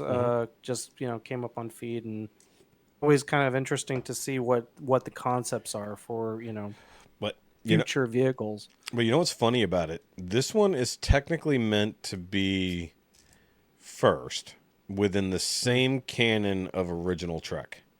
It's not Kelvin. It's not the Kelvin. It's not Kelvin universe. timeline. This is original timeline. Nope. This is, but that means that the Enterprise that we know from TOS is technically a refit of this one. Correct. Which means right. They make it look goofy. They make it look goofier, which I find so funny, because I love this design. It's like the updated thing.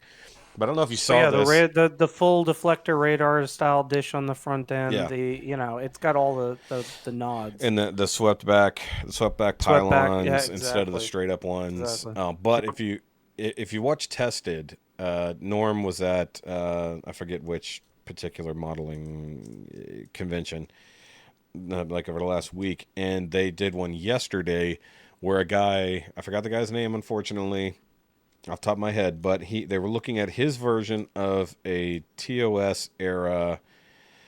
Oh, what was the name of the ship? It doesn't really matter. But basically, he took a Constitution class and modified it to what, like, okay, well, would be another version of another Constitution class, and looked really freaking cool. But what he had to show off was spoilers for Strange New World, or not Strange New World, Picard season 3. He had to show off his new scale model of the new Enterprise. The new Enterprise. And it turns out he's the one who designed that ship in the first place. I heard that. I actually saw a video where they were talking about his design. Yeah. And the fact that the Titan, which is featured in season 3 of Picard, was also a modified version of a fan contest winner that made the calendar. That was him. That was him. That was the guy. Listen. So it was the Shangri-La. The Shangri-La redesign of it. Yeah. So what he did, actually, it's barely, the Titan was hardly a redesign. Like, so he hand built the Shangri-La, which was the Neo Constitution class. Yep. And then they saw it on Instagram. The guy who was behind Picard season 3, I forgot his name off the top of my head. And he saw it on Instagram. He said, "Hey, can I buy that?" And so he bought that model. So he built, the guy made another one. And then they called him up later and said, "Hey, do you think you could kind of," I think what he said is, "Can you make another one for the show, or for a show idea? We're thinking about featuring it." And it's like, okay. So he thinks he's just going to be some background ship, right? He doesn't realize they call him up again later and said, "Oh, no, this is going to be the new hero ship for the final season of Picard." And he's like, "What?" So this was in the middle of Picard 2. They call him up for this, and they're shooting them back to back. So Picard 2 and 3 were done back to back. So he has to quickly throw together what becomes the Titan. But the thing is, he hand built it. There were no 3D models of it. So he had to send them the actual thing he built, and they basically had to scan it and build it from scratch in the 3D models.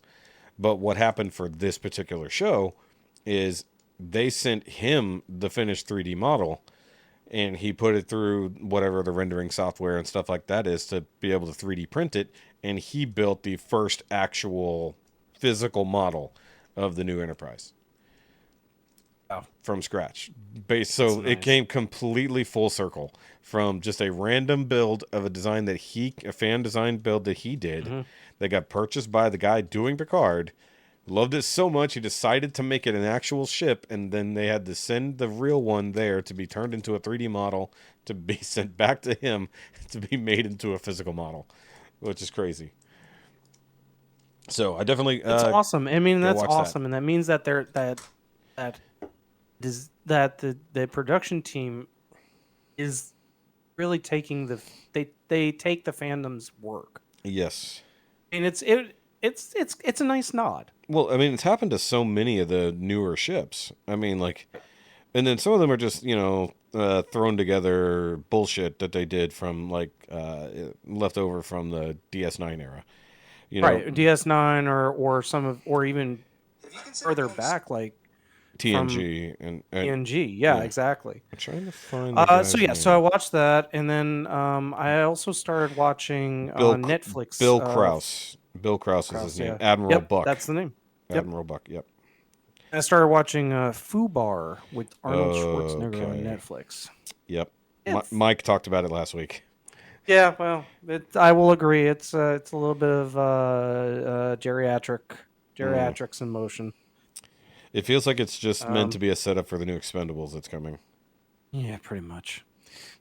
That's what it sounded like when Mike was describing it. It sounded like sort of like the Expendables in a way. Yeah, pretty much. But that was my media. We did get a new dog. Mm-hmm. So she is a 11-week-old mix of Schnauzer and Poodle. We have named her Spice, and she is quite the good pup. She's a schnoodle. She's a schnoodle. I didn't think the names would get She is quite the good pup. She has not had an accident. It's already been day 5. Knock on something. Knock on wood. Yes. Or is it not an accident you've found? No, serious. Okay. Nope. No use. Like, we've kept her up.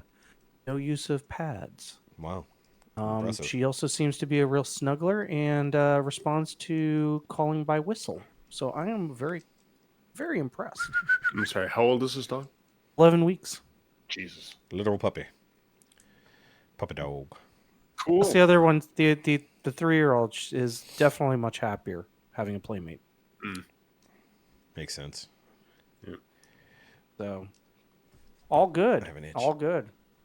Otherwise, lots of running around. I had to get her at 5 a.m. on this past Saturday, followed by a 4-hour swim meet. Oh.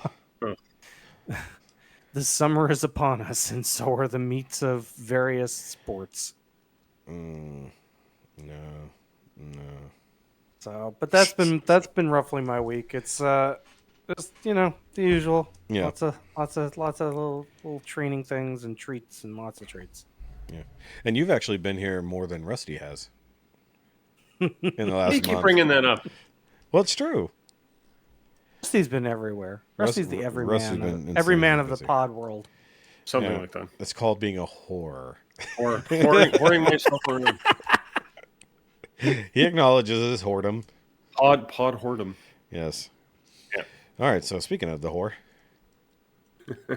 I'm not going to go into whatever I've been doing the last 2 months because I don't even remember. So, the work is being stupid. I mean, and I thought I had everything taken care of, but it's been interrupting me as we speak. Yeah. So I apologize to you guys that people can't seem to do things without me. I hate that. Yeah, so yeah, it's been mostly work. The motorsports world is kicked off finally in Canada. It's gotten warm enough that we can have track days and all that stuff. So I've been out. I've not been running the Mini actually. I've been running my Cobalt SS. Yeah. So that has been fun. The lakes are not are defrosted enough to get mud. Correct. Yes. Yes. What else? What else? So I What did you see? I saw Rise of the Beasts, Yep. which we talked about enough. I gave it a 7. I'm kind of in the same boat as Dormammu, right? Is that I don't think I'm ever going to get past the fact that it's never going to be the Transformers movie that I want. Mm-hmm. But it was a cohesive story, so Mostly.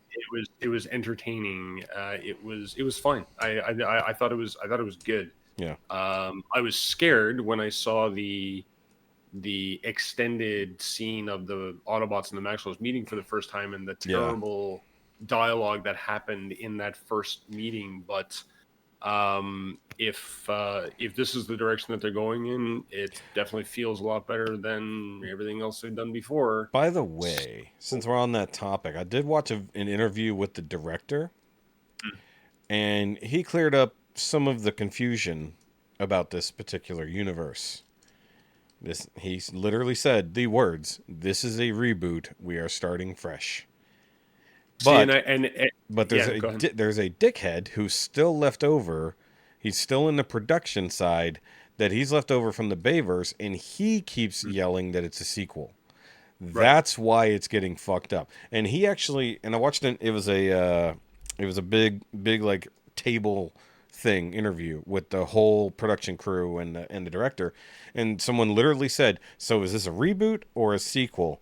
And as the director said, that's a good question. And then the dude said, "It's sequel." Literally just shouts over the director and then started yammering. Literally the fucking director is talking and this douchebag is sitting there screaming. He so badly doesn't want people to forget the old Bayverse, as if anyone fucking could. He will not accept that the director himself is literally saying, this is a full-on reboot. Is it Michael Bay that was screaming? Because no, Michael Bay wasn't even there. Well, he's one of the producers, though. Which he's anyway. I think he's producer. Did he have a little thing of milk next to him, kind of sipping on it? He should have been, but I forgot the guy's name. He's like a short, fat dude with glasses, and I forgot his name. Whatever. But he's such a dick, and but when it was a one-on-one interview with the director and this one particular Transformers YouTube channel, he literally said, "No, this is a reboot. We're moving in a new direction." He said it started with Bumblebee, and apparently Bumblebee, there were the original stuff, the original cut of Bumblebee that was shown to people, did in fact feature stuff that was going to tie it to the whole old Bayverse. They showed Megatron, they showed all kinds of shit on Earth. So there was a whole lot that would be tying it to the future. That's why Bumblebee left is it? But then at that point they're like, okay, so we got to stick where we left off, even though we altered that. And apparently there's an alternate cut where the guy at the end of this movie was not G.I. Joe, it was Sector 7. But then they switched it last minute and made it G.I. Joe instead, which is good because I'm down for the Hasbro cinematic universe. Well, as long as I don't do it too fast, right? And make it methodical, make it make sense, stretch it out, take your time at it. I want, you know what I want though? I want G.I. Joe to be like the guys who've been monitoring everything. They already got some advanced tech just because. But then I want Mask to be the guys who have just found Cybertronic shit and they've integrated into their vehicles. That's why the vehicles transform. So if they do a Mask part of this universe, I think that's their way in. So they found say dead Transformers because we know there's somehow dead Maximals out there on Earth that we never saw, but they're there somewhere. I tend to agree, and that's one of the things I was thinking of as well when they were introducing some of these concepts in. Mm-hmm. But they've already been doing this to us in the toys. So we've already got our G.I. Joe and Transformers crossovers. So I don't need it to be Bumblebee and every damn thing, but I think if they go down this line in the future and we do see that crossover, I mean, Decepticons will have to come to Earth at some point, since we don't have any of those right now. Currently we don't. So one day. But then that gives us a reason to bring in Cobra again, and since it's a fresh start, it'll be kind of fun, in my opinion. So that we can go anywhere with it that we want. Make it close to like the classified line a little bit more. Not deal with the original stuff. So I'm on board, but I like the idea that like at some point somebody said we're tired of the old nonsense. Let's go in a new direction. Yeah, and I think I Rusty, mentioned I that. kind of agree. I'm sorry, I didn't mean to interrupt. I agree with you. Like, it's not quite the movie that you really want. Yep. I'm hoping that Transformers 1, which is the animated series one that's, or movie series or movie, will actually maybe spark that. It won't, because it's before the war, right? That so whole movie's and apparently I think we talked about it before, and maybe that was on the Zoom call. I don't remember if it was here on the Zoom call, but I think it's either going to be its own thing or it's actually going to be the setup for this universe. And I think that's where originally they didn't have a plan, and I think that's what it's going to be. I think it's going to tie in. But at that point, just make the whole damn thing. Don't just give me an animated series. Give me the whole thing. I don't personally care with the Transformers one if it ties anything in or not. If it's its own standalone, as long as it's good. Yeah. As long as it's good and it speaks to my G1 childhood, I'm good. But anyway, but I think I talked about like when we were always arguing about whether it's a soft reboot, a full reboot, or whatever, right? And I always said that this feels like this movie will be a reboot, because it seems like they're just going to hand off the whole Autobot Decepticon storyline and dump it and just pass it off to Beast Wars and just carry on with the Maximals, the Predacons, the Terracons, whoever. Yeah, I mean, you're saying we still need the Decepticons, and I'm going, I don't think we're gonna get them, to be honest, right? To be fair. I think we haven't done it to be fair in a long time. So and I don't have my buttons hooked up right now. Oh, good. But what else? That's a good idea. That's a good point, though, because if they had done a full handoff, it would have felt weird because they didn't give enough build up for it. This whole movie would have had to been set up to do a whole more Beast Warsy type thing.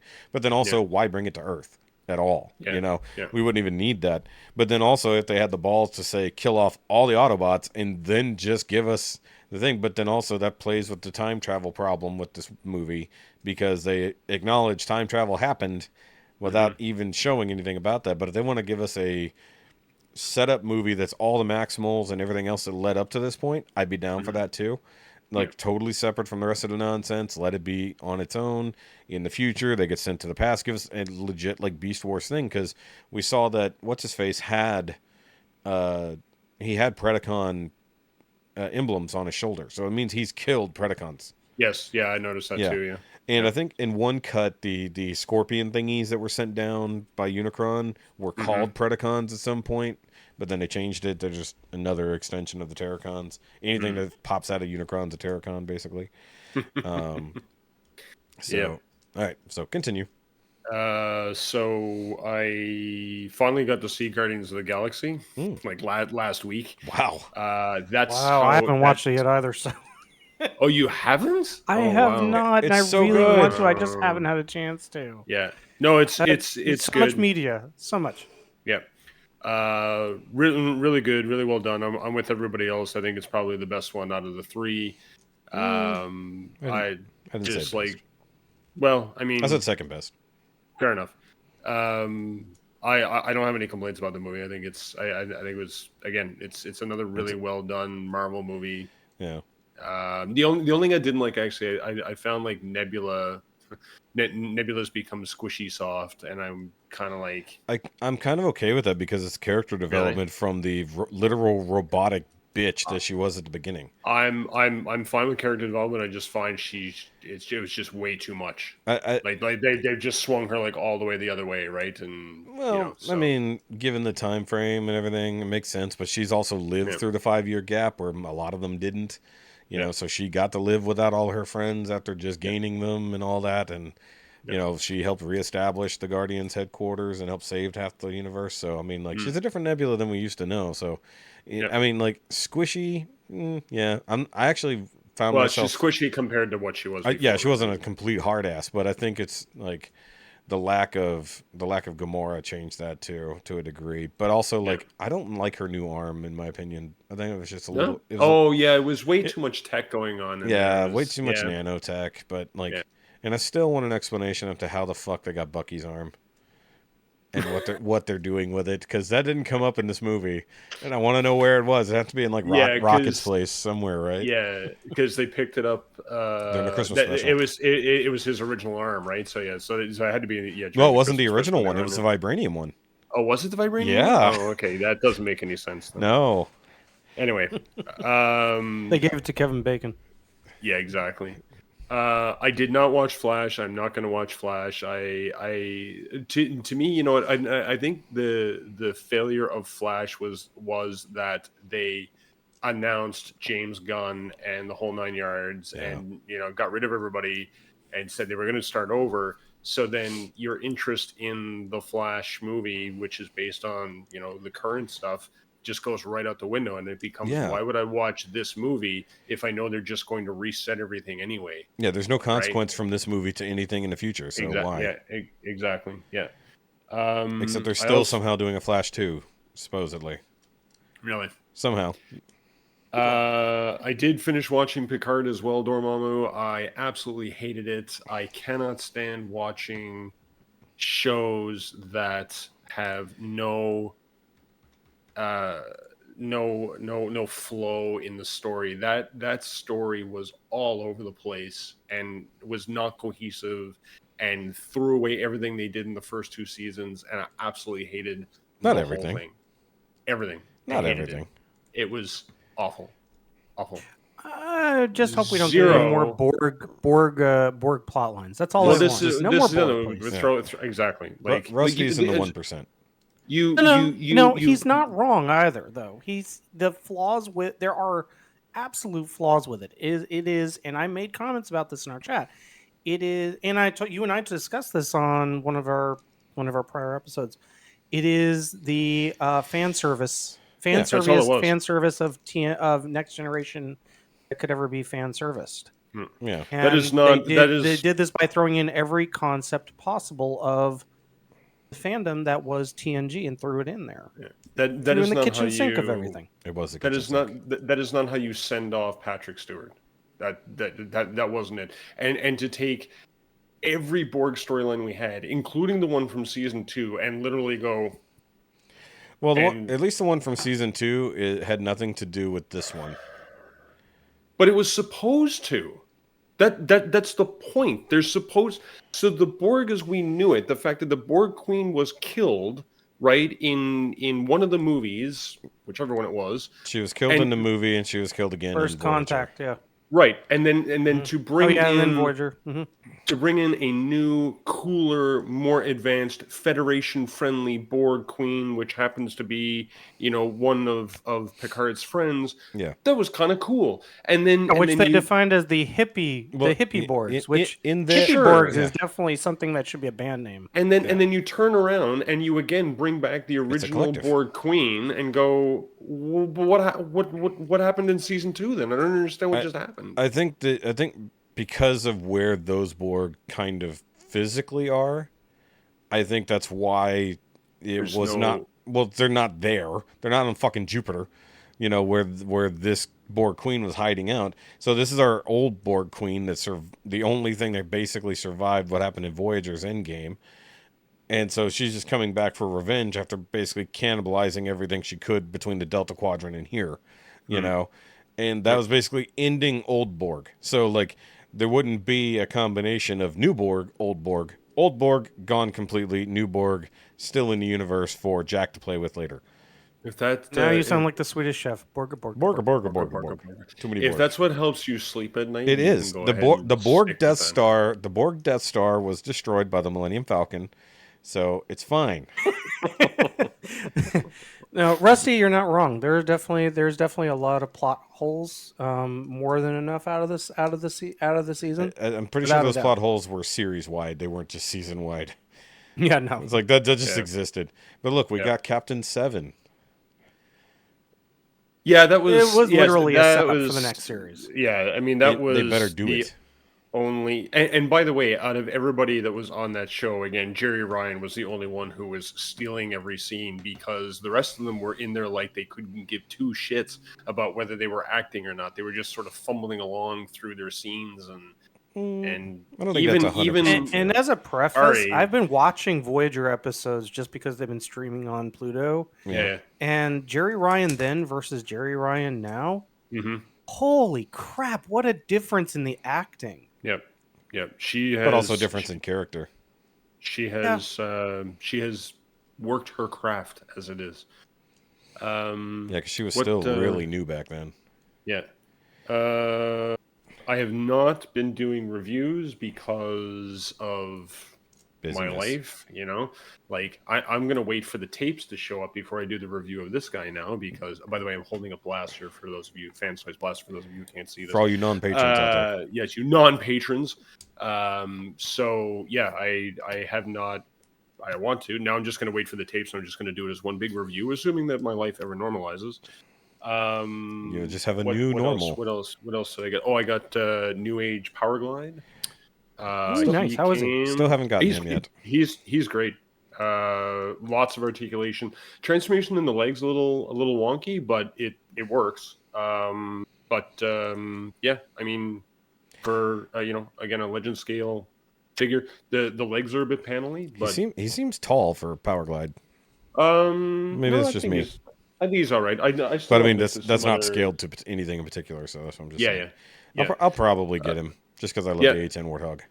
I didn't even talk toys. I got the Star Toys Blitzwing in the last couple of weeks. I got how is that? Really, really nice, really good figure. Yeah. I like it and I don't own it. I also got Saltus, the Ocular Max Springer. Yeah. Because he was on sale at Hanny's. Yep. And I also placed an order, Agabus. which is Agabus, and I also placed an order for the Moon Studios Raiden set. The train. you have Oh, sitting did there you order the behind you, whole Shoki. set? Yep. I ordered the whole set. I hope person. I hope that comes in its own bespoke box and not just all 6 boxes like they were. I bet it's all 6 boxes, and that's okay. Now, if it's all 6 boxes in ordered one big from- box, that will be cool. Yeah. I ordered from Bombasby, so I'm just waiting. It's going to be another couple of weeks. To be a Bombacy. Support local. I bought this from Shozy, so Yeah, shut the fuck up. Yeah, Mr. Support Local. Oh, so by the way, I sort of mentioned it last week because we're talking about it. Like, apparently, like DX9 is, I guess, actually re-releasing their Stunticons because I've seen more and more pre-orders pop up for the rest of the figures. Seen that too, yeah. So Ricky's like, "Oh, you mean the backstock?" I was like, "I don't think they had backstock for 5 years. Like it's been like 4 or 5 years since that set came out. You think they've just been sitting on it the whole time? I mean, it's possible, but that's money they could have been making all this time." And I'll start a fun rumor. The only reason why DX9 has done this is because Dead End is on its way from Fans Toys. I agree because It's not. I got my dead end from DX9, and he's one of the more annoying ones to transform. If I'm honest, those fucking legs are a nightmare on that thing compared to its brethren. So I'm still waiting on Breakdown. Like I've not found one for a decent price. I'm waiting for his pre-order to pop up somewhere so I can get my final one. I'm still mad at Fans Toys, by the way. It's fine. Okay. So let's talk about this real quick because we did, and this is going to be a repeat of last week, but neither of you were here. The New Age fucking Arc Lego set. Huh? That Lego. Their diorama. Their diorama Lego set. Yeah. So we were looking at the video. The video had just dropped last week when we talked, and then I looked at it more. And I was like, I'm just completely out on that. Like, I'm gonna get it. Are you? Yeah, I mean, it looks nice, and it's got a moving effect Door. to it. But Yep. you've got it behind a glass case for a detail. But like, really any point to that? but then that means you have to. Yeah, exactly. If you got it on display, you're not going to mess with it. But also, that means the rest of your diorama also has to be Lego based because it's not like that thing doesn't look like Lego or like Minecraft. And like they showed off unfinished versions where it's like they had some pieces that weren't the right color, but mostly the right color, and not even to scale. Like that's the part that bothers me. Is You like, don't think it's well? What, do you want it to be bigger? well, it has to be bigger. I mean, Prime is taller than the thrusters of the Arc. We got to stop arguing about scale stuff. No, but I mean, because when You it's gotta suspend your scale no, disbelief. when it's close, it's easy to go. When it's blatantly bad, it's really, like even So I got this Arc right behind my head. I don't. Like even that's not big enough, but I'm going to use it for my Exodus display. As long as it looks good, man, that's all I care But I don't about, think it looks honestly. good. Well, and I agree with that's- you. I think the two sides of it look like Minecraft, which Yeah. is probably going to drive me bananas. But And- I want to. But it also has the pegs. It has I'm a the sucker, Lego pegs. Yeah. I'm a sucker for dioramas, so I'm going to be getting the thing. I'm going to be checking it out, and maybe I'll end up tossing it in the garbage. I don't know. Because I think it's funny that somebody decided to build a car crash. Yeah. It's basically what it is. They crashed the Ark into the side of Mount St. Hilary. It's a car crash. Yeah. You're just basically doing a crash site. It's not really even the Ark. You're just doing the back end of it in a mountain with a door.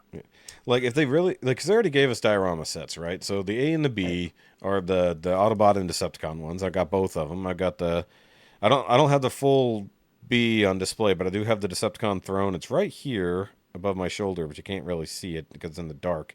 But then it also comes with the seat of Abraham Lincoln for Megatron to sit in. But then of course you got your Arc set over here, like the actual Teletron one. And stuff like that, which also is iffy scale, but close enough. Because it's under the old size, so it's a little off compared to the new stuff. But like those are made out of fucking stone or whatever that stuff is called, polystone. They're They're polystone and plastic. It's crazy. The new thing is made of Lego with a completely different aesthetic. It's like, couldn't you just make a freaking solid, not even solid mold, but make a hollow mold version of that was bigger? It's like I'd have bought that for $300. We're not going to pay. There has to be a reason why they did, because it's not shipping. It's not because of shipping. I mean, if you can ship an entire Castle Grayskull or a Eternia set or whatever, or a Unicron in a box the size of a refrigerator, Or I mean, even because it makes sense. Like, because even if it was a thing you piece together, so you've got your basic framework, you got your 2 hunks of rocks, and you've got your Arc piece and your door, and you just put that together. You could put that in a flat pack box, and probably sell it for less if it's just made out of vacuum molded plastic or cast plastic, and it would look aesthetically like everything else. Like that's my biggest problem is it doesn't match anything they've done. I mean, even the fucking space bridge that they did with the Seekers, it's like it doesn't match anything they've done at all. It's like why would you go this route? Why would you go full Creo? It makes no sense. Now if you have a Creo set, maybe it's a test. Yeah, I mean, it probably would look really good with a Creo set. Actually, It's got to be a test in terms of attempting something new, or trying to do something that is beyond what their usual is. You're right. It doesn't.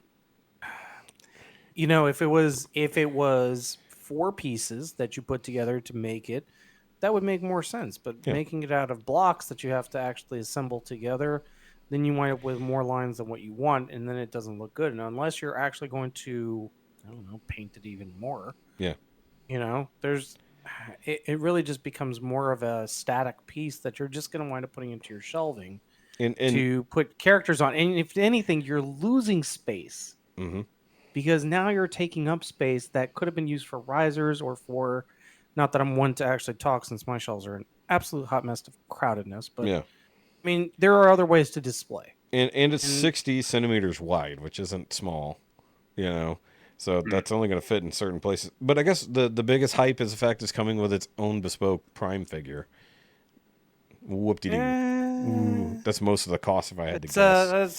That's version what of how many Primes that they've released? This is, I think, the 10th version of Prime. Right, exactly. Yeah, like a transformable version. Yeah, or just it's a blue holographic form of Prime. Oh God! For reasons. I don't know. I don't know why, unless it's meant to be like a scan version, which I guess makes sense to a degree, but I don't know.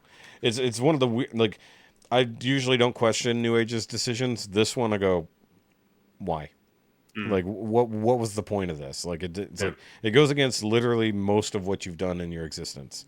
You know, it's like, I don't care if you're doing 2.0 figures, like we talked about the Ratchet, Ironhide, Bumblebee, all those 2.0 figures. They've done Dinobots that are technically 2.0 in a way, because the Dinobots are one of the last things they released as DX9. Oh, they did show off the new Slag, which looks, Yes, or at least the renders I look did see that. phenomenal. Yeah, the renders look good, I'm on board. but it is a render, so we'll just have to wait and see. But anyway, yeah, I mean, The renders are good. usually pretty close, so it's Yeah, like, I'm down with it because I love the Dinobots. So, but I also don't need multiple versions of it like I did from before. Like, I'll just get my regular one and I'm okay with it. I just want to see what they're gonna do with Swoop. I want to see how they engineer him compared to the old one, because the old Swoop from DX9 is actually not terrible. So I want to see how they re-engineer it in the new age way as it goes. What was the other thing? Oh, Super 7 teased their next big ass project. I'm assuming you saw this, Rob. Yep, the kitty litter lair. They're actually doing the Cat's Lair from Thundercats. Oh, right. And I gotta wonder, everybody else said, will it be to scale? I mean, like, I don't think so, but it would be insane. I don't think so, It will Tim. be insane. I mean, they did a giant Thunder Tank, so... Here's the thing, like, remember the original playset was big enough to begin with. I mean, that thing kind of was definitely taller than Snake Mountain. It was definitely taller than Mask's Boulder Hill. Yeah. And so I have to imagine that a Super 7-sized version of that, I mean, A, space. Yeah. Nobody will have space. B, it'll be Unicron-sized. Exactly. So you really, I Basements. mean, I know people that are like, yeah, I'm all in. And I'm like, You don't even know how much it costs yet. where are you going to fit it? It's like, it's gonna have to be like $800 if it's gonna be sizable and have stuff in it. Right. You know, because the Thunder, don't get me wrong, like, I was super tempted for that Thunder Tank. I really was. I don't even collect the figures, but it's the Thunder Tank. It's the Thunder Tank, I right. almost made an excuse. And technically I could still probably buy one if I wanted to. I'd have nowhere I'll to take put the it. Hot Wheels version. I have the Hot Wheels version. I I have do. the room for the Hot Wheels. I've got the Hot Wheels little guy. It's in one of my tubs. I forgot I have it. But like, because I have my Thundercats and everything set up here, and I thought like maybe, and then I measured or checked the measurements, it wouldn't fit on the Besta to go like with them. Like, you know, not even angled could I get that Super 7 Thunder Tank on I know a people Besta. that bought end tables just to put the Thunder Tank on. Yeah. Well, I mean, you got to think I have a whole Ecto 1 out there that I have. It's basically where it's going to live. It can't go anywhere else. You know, which, by the way, they still haven't shipped my parts for. And I think... I was going to say, they haven't shipped your parts I yet. think I saw something about them starting to ship in July. It's gonna get delivered by the ghost of Egon. Well, the weird part is right. the new company that took over for Eagle Moss is in Spain, whereas Eagle Moss was in the UK. So I don't know if there's any weirdness that's going to happen around that, you know, but I have no idea, you know, or they're going to be shipping things here and it's going to be handled by a local distributor in the US or something. But like, it's going to be a Spanish conversion, which means that instead of getting the last couple of pieces, they'll be customized. Yeah, exactly. Flames on them. I mean, but the thing is, like, everything I have left is like just kind of like set decoration, as it were. It's the roof rack, the doll or the gurney, and then like one other small little thing. So like I just have bullshit left to do on it. So it's like I think I only have like five issues left to do on it. So it's like I'm so close to be so close, and it's still not fucking happening. It's annoying me. So can you use some Legos for that? Or I could use some Legos for model sprues. I'll just go buy the Lego set and just build out the roof rack. I mean, just to finally have her done will be nice. I am considering reordering parts that I kind of screwed up, like when I put them on in the first place, and like just redoing it. But I'm like, I don't feel like going that far, because like there's a trim, like all the metal window trim and stuff like that. You have to stick it on, but it's real metal, and it comes with the 3M stuff on it, and you have to bend it to shape to put it on. I didn't bend it first. I tried to bend it while sticking it, and the tension is still there, and it peeled up to the point I just used super glue to basically nail it down. So what I might end up doing ultimately is flipping it on the shelf, so that shitty side is facing inward. That's funny. But like, Worst case scenario, you can use like ductwork tape, metallic ductwork tape, Oh, yeah. and just trim it, and that actually works really well. I've done that before for customizing. Really, because I'm like I always struggle with that stuff because it bubbles so easily. Yeah, creases I so haven't had easily. the same problems. And it's I a got the textured real spot, thin too. metallic tape. Yeah, but it is textured, so that's the thing. Is like, I gotcha. you can't just get away with it. But because of where it's at, it was just such a pain in the ass. The rest of them were actually fine. I need to check that one corner because it is a complex corner around the back windows. So it's like curving in, hits a corner, and then curves down this way. And it's all one piece, and you have to lay it all down. And you're supposed to start at the curved area and then work your way to the straight side. I did it completely wrong. But that's how bad their instructions kind of are. I mean, if I bothered to read them. Not to mention, by the time I get the last parts I did on it months ago, used some of the smallest screws they've ever sent. And they did not send a smaller screwdriver to help put them in. So I had to like basically use a broken X-Acto blade because it's the only thing I could get in there that was tiny enough to actually actuate those screws. So I'm just I will be happy to have it done and like wire up like a USB power supply to it, so I don't have to rely on 4 batteries. You know, just that you're constantly changing out. Well, I mean, if I'm not using it, it's not changing. But I would like to see the sirens and the lights and everything work the way they're supposed to. Because right now you can't, because it's not all hooked up that way. Also, I don't know what I'm going to do with the big ass mirrored base for it. Like, it came with a huge base to set it on. It's all mirrored, so you can see underneath. And I have it in there. It's in my closet right here. I don't know what the hell else to do with it. It's like, it's huge. Like, I don't have anywhere to display that. Right now, it's sitting on top of the library billy out there. With all my books. Speaking of books, what's the progress on your IDW collection, Rusty, for your Transformers books? I have abandoned it. I stole it. Yeah. I stole it off the internet after I ended up. So I ended up ordering Phase 1 Volume 2 on Amazon. Like, you know, the price was decent. It showed up. It was damaged. Yeah.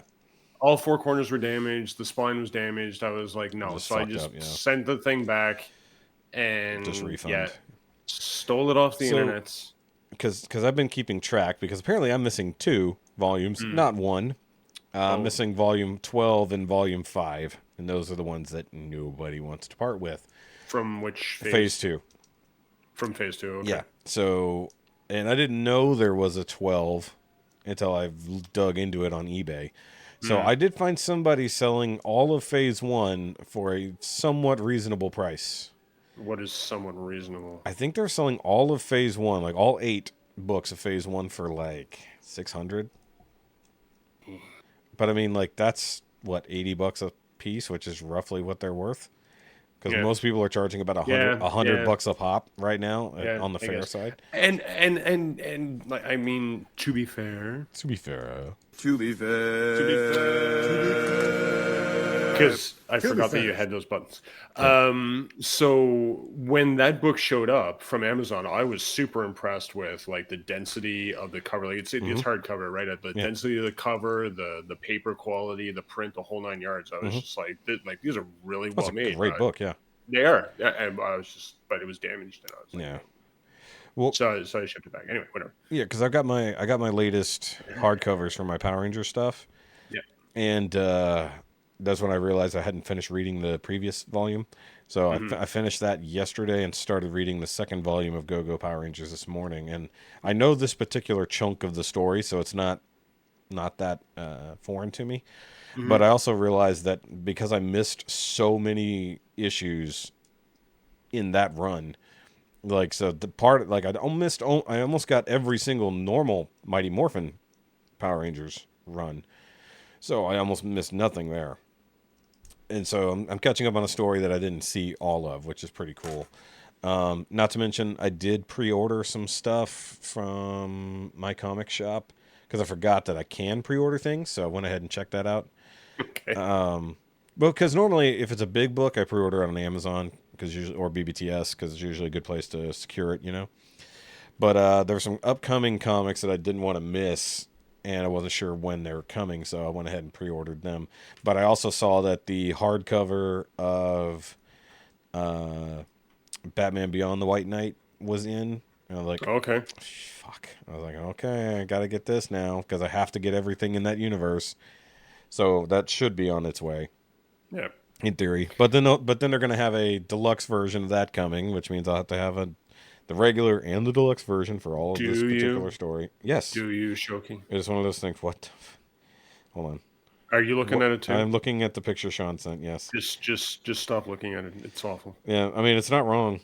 It'll burn it. It is that fucking hot, ladies and gentlemen, in Texas apparently. Yeah, but my question is: are those real drilled rotors, or did somebody do that? Because that. Oh, stop it! Weird. You're not looking at. I have my thumb over the leopard thong. The terrible part. Yeah, I'm just trying to figure out what kind of car it is. Actually, it's a pretty cool car. Oh god! But no, anyway, because you got to think Sean's a little further north of me, so it actually can. That's a tan line. Mm-hmm. That is definitely a tan line. It's a shop tan line, is what that is. That's some alfalfa shit going right there. Yep, definitely. You poor people on the podcast. If only you could see what we saw. Yeah, maybe I'll share it for the patrons. Bleach. I will download and share it to the patrons at this particular moment. Actually, let me mark that real quick. And, Sean is here in spirit. Sean never knows that we're recording, so he's always here in spirit. That's true. Except when he randomly pops in because Ricky said, "Hey, get in here." Yeah. So, okay, I have to remove a busty at 14 minutes in, and then at an hour and 58 minutes, I have to add... Busty? Yes, your lovely wife who was on camera earlier. Was that at 14 minutes? That was only 14 minutes in, yes. Well, anyway. Hour 58, I gotta make sure that I don't think that's a minute 58, because I gotta make sure that's right there. Add thong. There we go. That's my edit notes there. Add thong. Thong. Yeah, that's a great song. Canadian Cisco is the best. Damn Skippy. Anyway. Damn it, Dormamu. That comment. So good. By the way, speaking of, you were talking about your wife's went to go see the dermatologist. See. So the other part of the reason why I haven't been doing reviews is because apparently I have a bacterial infection in my face. Is that what that is? Yes. Can you see it? Yeah, you can. Yes, I can see it. It looks like pimples. Right? Yeah, and it's not, which is annoying. That's weird. How did that happen? Don't know. Puppies? Could be, it's something called rosacea. Apparently it happens. Yeah, people just get rosacea. You can pick it up from your towel if you dirty towel, dirty towel, your bed sheets, your pillow. Yeah. By the way, if you want to look up fun facts, look up dust mites in your pillows. That's fun. I just like dust mites on my Bandcamp. On Bandcamp. Mm-hmm. I was gonna say SoundCloud, but yes. Or Apple Play. Yeah. So don't look up dust mites. They're terrifying. Just know they're everywhere, and whatever you do, don't look up eyelash mites. Yeah, that too. Don't look those up. So anyway, it's like right now it's not bad, but it's like my face is literally. I'll just be like doing this, and all of a sudden my face is bleeding. Yeah, and I'm like, are you kidding me? So in a way, Jessica has something like that too, but it is related to her lupus. And like right here along her cheeks and on her nose, it looks like she's she does break out, but like it's actually more like broken blood vessels more than anything. Yeah.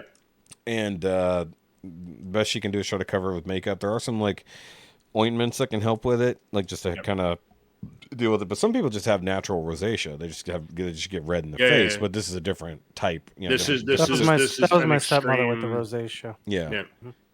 Anyway, so every night I get to put on beauty cream to try to. It's to help your face get better.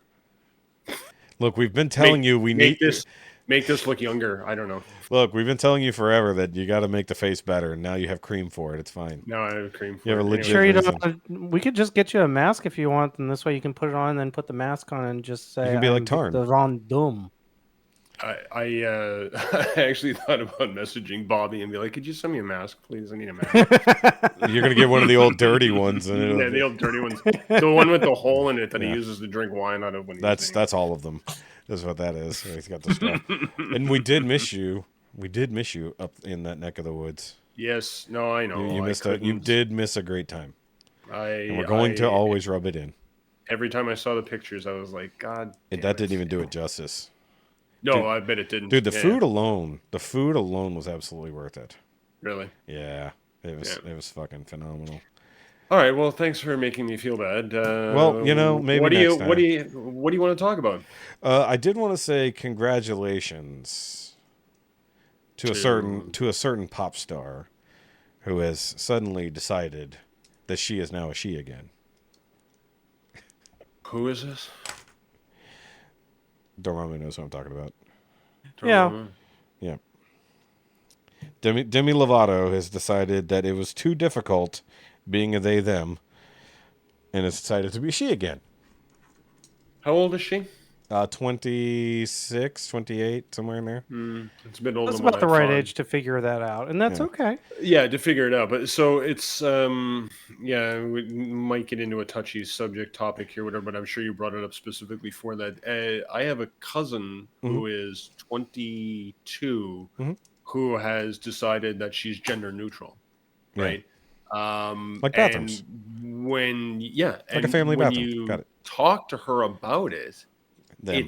it's like, well, because inclusivity and et Whoa. cetera, et cetera, et cetera. Let's not do that. And what? I was nearly spilling a beer. Oh, let's not do that. Okay. Yeah, sorry. No. I nearly spilled my beer on my computer. But she talks about it like it's just the cool hip thing to do right now, It is. right? It's what it is. It is. And it just anyway, whatever. And not to belittle people who legitimately have gender issues, because they do that's exist. that's not what this is about. This is about people who don't have that Yeah.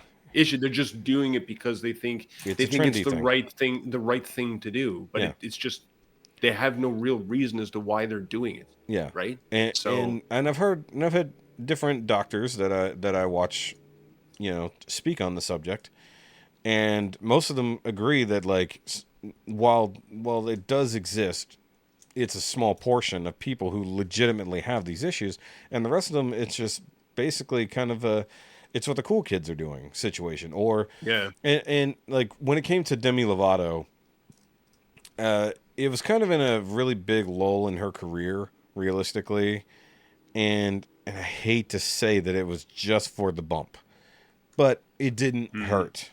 It definitely put her back in the limelight for a while. There's and then no such thing as bad publicity. correct. Ask Ezra Miller. But it was also a they them, so let's just be honest here. But then, like, when it came, but she even said, like, one in that it got too difficult explaining pronouns to people. But also she started to feel a bit more feminine. Like, and somebody pointed this out, whether to be a jerk or not was still a kind of solid point. So when she had put on a lot of weight and cut her hair off, she didn't feel very feminine. But then when she lost weight and grew her hair back out, she started feeling feminine. It's like, weird. The moment you start looking more feminine, you started feeling more feminine, and therefore decided to address yourself therein. And it was like, interesting. It begs the question, though, why she felt the need to cut her hair. Like, what was going on that she felt that? I think part of I don't that's know. It's any number of choices, and the thing about it is kind of like Yeah. what Rusty was saying. Like, I have family members that also identify as they them, and have done so more recently. And it doesn't matter. Like, to me, like, it doesn't matter what they identify with. The love for them is still there. The care for them is still there. So it's and we're also talking where about on a it comes personal up level. is, I think, on a personal level, yes. Yeah. But when but not you a were celebrity is what I'm getting at. yes, exactly. That's what I was going to say. The celebrity levelness of it, or the celebrity shout out, if you will, in magazine XYZ. That's where I kind just of XY. have that sticking point of it. It's like, why are you going on In Touch magazine and suddenly doing this? Yeah. Are Or you Glamour or doing this whatever. because you're doing this for yourself, or are you doing this because because the tabloids want to know more, which is the usual? Your publicist wants Or a are you paycheck. doing this right? And this is where I find it hard to. I think the reality and the disbelief of the entertainment side of it are two completely separate things. Reality is one thing, but if you're doing it for the entertainment value, no. Yeah. If you're I doing agree. it for the purposes of, I don't know, self-reflection, roles, whatever. I mean, again, this is where, and we've discussed this from when we had, um, um, oh, what's his name from Juno and Umbrella Academy? Name escapes me. The Ellen Page Elliot Page. No. slash Elliot. Yes. Yeah. So I mean, we've discussed this with Elliot Page before. Like, he is solid what he wants to be. That makes sense. If There are some where if it's you the change, have to question, why are you doing this as a celebrity? yeah. Especially when it's something that's that massive that will affect your career. You know, it's not like you cut your hair off, you dyed your hair, you grew a beard, something. You know, you didn't just mildly alter your appearance. You go so far as to physically alter your body, change your name legally, all these things. It's a big deal, especially on that level. You know, Caitlyn Jenner level, basically. You know, that kind of thing. Right. But like, and part of me and there's the advocacy for it, obviously, from the famous people. Be like, yeah, if you're trans, you can do this too, or you're just non-binary, you can do this too. But then it leads into what are the 12 to 28-year-olds honestly feeling? Is it just because it's the trendy thing to do and it's the thing for attention, or these people legitimately have identity problems? Because that's another thing. Or is it just you're trying to figure out what your identity is at that point in time? I was going to get at that. But the idea that I think that for people closer to our age, you know, give or take our generation, I think that we found an identity for ourselves fairly early in life, and we worked to become that because we were out doing things. We had purpose. And I feel like the experience has made us, and certainly the attitude of the era has made it for sure that way. But can you honestly say, though, Shoky, that you are now as different or that you are much more different now than you were in your 20s or 30s? Oh, no, I'm almost identical to how I was in my 20s and 30s. See, I feel like I'm definitely drastically different than I was in my 20s. But you've also had kids. So not as different as I was in my 30s. Well, kids do make a difference. So if we had kids, like, experience. you know, Rusty and I, neither of us, you know, have children. I'm sorry, just to clarify, yes. Shoky and I are not having kids. I was clarifying. I said in our marriages we have not had children. So and I feel like that does change a person when you have your kids, you know, whether it's one or however many. But I also feel like more and more generations behind ours have had less and less purpose established for them, and then they just try to figure out any purpose, any identity, because they're handed everything. We've talked about the trophies for everyone. You know, everyone gets a trophy generation. It's like, well, yeah, those people don't have an identity because everyone was told they're exactly the same. You're not better at anything. You're not good or bad. You're the same. Mm-hmm. And if everyone is told from a young age that they're the same, and everyone gets a handout, everyone gets a whatever, you know, as long as everyone is the same, then no one can be individual. So those kind of people will definitely have a hard time figuring out who the fuck they are on a social level, on a personal level. And then when it comes to having no bearing on yourself internally, you have to find it externally. And where are you going to find that? Famous people. Where are you going to find that? You know, whatever is being taught at your school or you know, shown on the news, whatever. You're going to find all the external ways to identify yourself because you haven't developed a way to identify yourself internally. You know, because they haven't been given any purpose. I mean, like, if you look at people older than us, you know, our parents' generation or even our grandparents, they were out working the fields. They were out doing fucking something as a little kid. They were working towards anything. Maybe they didn't have a full-on education. They didn't go to school for 12 years or whatever, but they had a purpose given to them as early as they could physically pick some shit up and move it from one place to another. Mm-hmm. Yeah, but a lot of them are also living in the past, and a lot of them are still mired by I agree with that. What they're being influenced by even now, which is not great. Yeah, but I understand that. But my point was, children now, not a knock on anyone in particular, they're just handed their iPod to shut up. Like, here's your iPod, here's your tablet, here's some TV. I mean, your kids are really active, in sports, and you take them to the park until they can't walk anymore. But I've walked with Dormamu. He will definitely walk you to death. Thank God it was not hot that day. That would have sucked. Because he can walk. He's not lying. Where did you guys go? We literally went to the park. He walked me around the park. Really, really nice Creekside Park. Give him lots of treats. I have pictures. There were no treats. You didn't. Here, boy. You didn't even buy me a beer. Didn't Get the ball. Oh wait, no. I think you did actually buy me the beer. Technically, I did. You did foot the bill. I forgot about that. Never mind. I made myself a liar. He did buy my beer. My weird peanut butter Hefeweizen. Which was not it's not as bad as it sounds. It actually was pretty good. But either way, like the idea that like what are kids being raised to do anymore?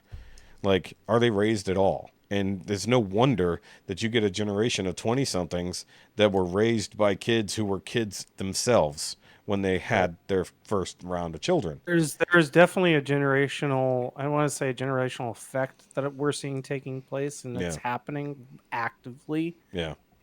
It's going to be very interesting, though, because I see my children growing up and what they're witnessing and interacting, and especially what they're saying. Mm-hmm. It is actually more intellectual than what I've heard out of some 20-year-olds saying. I mean, you're not wrong. I mean, it's kind of interesting, like, in terms of, I don't want to say it's the evolution of things, but I think it's the evolution of information and what they gather. Yeah. They can learn, so they're learning. Kids are learning at a quantum level now compared to what we were, because it's almost like, because I remember growing up, like, I mean, I was always a smart kid, so I was always a little bit advanced. I mean, hell, I could read in first grade. Not, going into first grade, I could read, and that not every kid that age could do that. But, but like, nowadays, you're right. Like, if you hand a 2-year-old your cell phone, not only will they figure out how to unlock it, but they'll show you how to access apps. How you use it, exactly. And it's like, that's my son right there. Yeah. And that is just, and it may have never even shown them to do that, but their ability to figure that out. I mean, that's just evolution of the species alongside. In terms of like where my kids are now, which are in single and just starting double digits, versus what I've seen out of 20 to 25 to 30-year-olds. And their knowledge, their concepts of knowledge and where they fall, like in other children too, and that inmates of my children, like what they're saying is definitely definitely way more intelligent, or at least more. See, he just literally cognizant. said my kids are smarter than your kids, is what he just said. It's more. This is what I'm saying. Their age group, but like also Ricky's kids. Ricky always talks about how smart his fucking kids are. Exactly, and that's just it. Like I think we're seeing that evolution of knowledge flow. But I also think it's who they're being raised by, versus like I said, you're right. You're raising your kids the way you're raising them. Ricky's raising his kids the way they're raising them. But if we're talking about the in-betweens, you're talking about the kids who were 15 when they had kids. They had no sense of responsibility. This is not a judgment. This is not a judgment. This is what I call an NMK, not my kid. Yeah. But you're right. Not my kid's situation. Your kid is your kid, how you've raised them. Right. But you're talking about like the 20-year-olds that were being born when we were fresh out of high school, except for Rusty, who was in college at that point, I guess. He was still starting up the car with his feet. He was still foot pedaling his cars. But I mean, literally, I mean, I knew girls in high school who were on their second kid, and then even a couple of years after that, because my mom was still a teacher.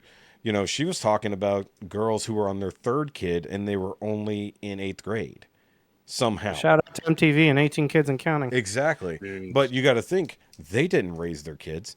Their parents maybe raised their kids. They weren't raised on anything proper in a way. Nobody was involved in their life. True. But compared to how our generation is raising their kids in a very different way. Like, to even talk about like my nieces and not nieces and nephews, second cousins. So but it's also kind of talking about it. So my one cousin, she's got two girls. One is shit. How old is she now? At least early teens, if I had to guess. Like right now, I think she just turned 13, and the other one is like 10. And they are both like super smart, but they were also involved with like adult stuff, not like that from the get-go, because they were involved in mom's day-to-day business, going along to the family wedding hall, being taught both by mom and grandma, and also going to school. So like, a lot of parental involvement, not like helicopter parenting, but parental involvement in raising them and helping them develop. Whereas, like I said, other people my age who had kids really fucking early, not like that at all. Basically, like, they don't really want to have anything to do with their kids until their kids are cool, something like that. Or the parents who are friends with their kids instead of a parent to their kids, which is a whole generation, I feel, and I will say that's a judgment on that one, because I've mentioned it not on this show, but on another podcast, but it's like, you're not meant to be, actually might have been here. Yeah, I think Ricky and I talked about it. It's like, you're not meant to be your kid's friend, at least not until you're a fucking adult. Like, until you're both adults, that's still your child. That's still someone that has to. It's not the first time that I've heard that. That's not the first. I've actually heard that from two sets of parents in the past. One of which is one of my cousins. And so, they're like, yeah, my daughter is my best friend, but it took us getting to this point in time before we got to that point. Before we could get to that point. It's not like when they're a toddler. Like, I've heard that. Heard people say that my baby is my best friend. I was like, then you need a social life. It's like, and I do feel like, in a way, there's some of that too, where it's like the uber stay-at-home mom who can't get away from her kid, and that is her social life. That is also a very different developmental issue for both people involved, the child and the parent, because you don't know, there's no separation there. There's no way away from your baby. There's no adult interaction to make you feel like you again. And I saw this with my ex, and a couple friends of mine as well, who literally just never got away from their kids. It's like, well, I can't leave my kid alone for a Saturday night. I was like, yes, you can. You've got your mom. You got somebody who can watch your kid. Go be an adult, because you forgot who you are away from your kid.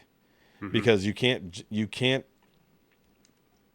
And it's true. It is true. It's possible to get into that. It's like parental date nights, like for you and the missus. I'm assuming those happen here and there, but like, because you'll forget who you are as a couple, because you're just too busy being mom and dad. You forgot how to be. You're. We had a whole year and a half of that. Yeah. Basically, where we just did not have any. Yeah, so I want to say privacy, but basically any type of separation. Yeah, so imagine you who's lost your identity because of the time spent with your child. Imagine the child who hasn't even developed an identity yet. Imagine growing up that way. You literally don't know who you are, because you've only been defined by all these other things. You've lost any sense of self because you're so involved directly with everything else. It's like I will say on a personal level that I've found in the last, I guess, really 2 years, since my children really have started to kind of show that independence of themselves. I found that I cannot compare myself and my own experiences to them and their experiences as they grow up. Yeah. I grew up in a very different type of environment. I was the product of divorce, and I was a latchkey kid, and I was all of these things that made me me. My children will not be the same just because of how things are and how life works out. Yeah. So I watched them grow, and I've told them repeatedly, like, my goal is to guide you and to just basically steer you clear of the cars coming your way. Yeah. But you're going to be your own self ultimately. Yeah. And you get to choose what you want to do, how you want to do your lives, and what you want to do. So that's the best I can do, is basically instill upon them a common sense to begin with. How dare you? God forbid. And to kind of instill upon them like what I've learned out of my life to try to avoid some of the pitfalls. So Or whether or not they take that to heart, or whether or not they use that in their own lives, I hope so. But you can only do what you can. Yeah. But still watch them develop their own individuality, and that's the interesting thing about kids, and really just genetics in general. Yeah. I mean, that's what I've learned is that I cannot compare myself and my own experiences to how they're going to grow up. See, at some point you need to you should do an experiment later on and be like, okay, kids, you get to be latchkey for a month. Wait, what? It's like time to live like Daddy did for a little bit. I mean, my they're older, my oldest is already like, yeah, I'll take my cell phone watch and I'm gonna go for a bike ride around town. Okay. Yeah. Stay safe. See, I was fairly independent. Mine was get out of the house, don't come in until the lights turn on outside. Yeah, that was literally like it's like come home before dark, and it's a light. If you see the porch light on, some lightning bugs in a jar. Yeah. If you see the porch light on, it's too late. You're getting an ass whooping. But I mean, it was the same thing. Even though we played video games and whatnot, and we would hang out in the house sometimes, doing whatever. Most of the time, we were outside doing shit. From, I don't even know, 8 years on, until teens, until you got a car. But I was also a super independent kid as it was. I was never, the at mom's hip type. Maybe when I was super little, but, when my mom was actually around. But yeah, no, it's just I look at it now and I'm just and I feel like it's skipped one or two generations to where what we're talking about now versus how people even maybe slightly older to us who got kids early on, or people who are way younger than us who got kids way early on. The hard part is when you only have a few years separation from you and your kid. Say my nieces or my youngest niece, who's shit, how old is she now?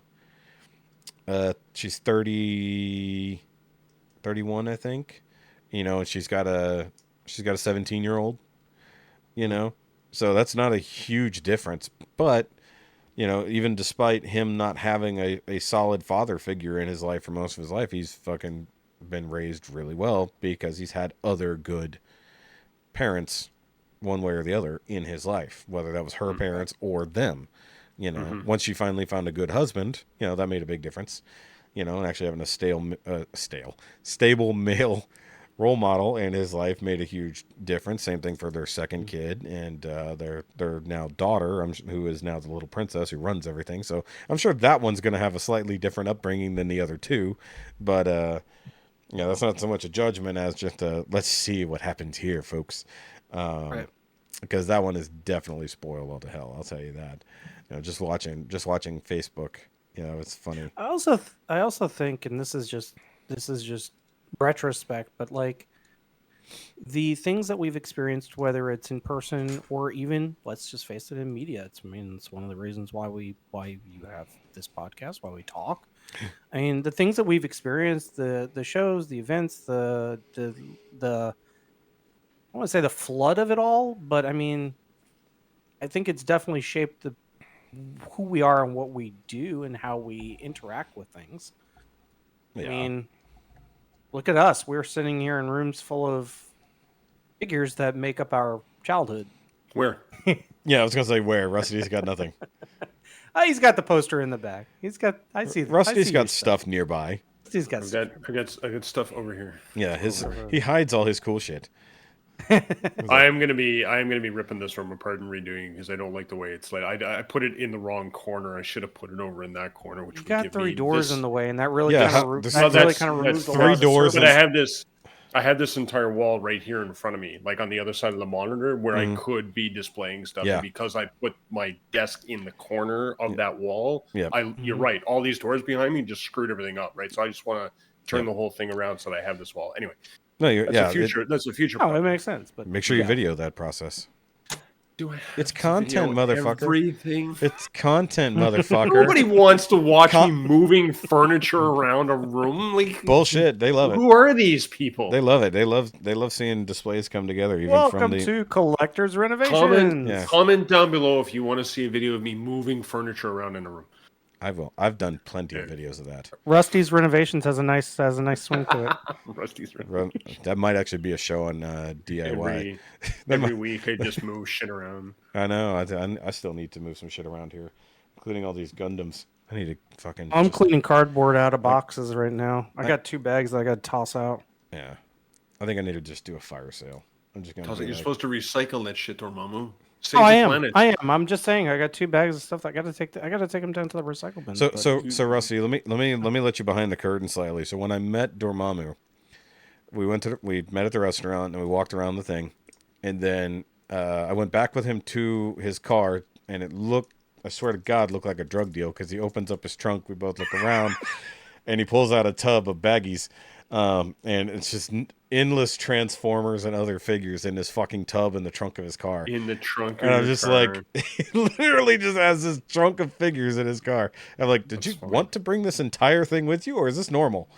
Like, it was just funny. And my response was, "This is normal. This is just one of the bins." This is just one of the bins. Was literally what he said. And there was newspaper paper in there too for other purposes. You know, how did that project turn out? When the It cat actually turned out really well. The mulch looks fantastic with it underneath. Good.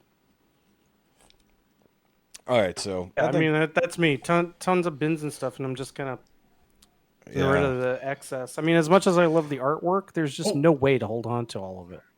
I just found the title for this episode. What's that? Tons of bins and stuff. Tons and bins and stuff, even though it has nothing to do with almost anything we've said. Nothing to do with anything we talked about. Yeah, I do think I need a storage unit though, because at this point, the boxes I've got saved up for just stuff, it has to go somewhere. Thank Even God for my third party, I'm just not. I mean, I realize, like, from a what I want to hold on to perspective, and if I haven't touched that box in 5 years, what's the point? Yeah. Just took everything out of it and just put it consolidated. Yeah. Well, I mean, I've done that before. I did that with my Gundam boxes before, when I just realized I just had empties on empties. Like they were just stacked, and it's like I literally had nowhere to put anything else, so I threw out more than 100 boxes, and it still only fit what I already had going on. And then I did it again later, and then when we moved, I did it again. Like the guy who is no longer a friend of mine, who basically stole 2 detolfs from me, we filled those detolfs with boxes when he left. So, like, he left with 2 detolfs full of Gundam boxes to help support them. So, and even now, I've still got, well, all the shit I've got. But, like, I was thinking about it. If I did this right, I got a storage unit to put all the boxes that are in the closet.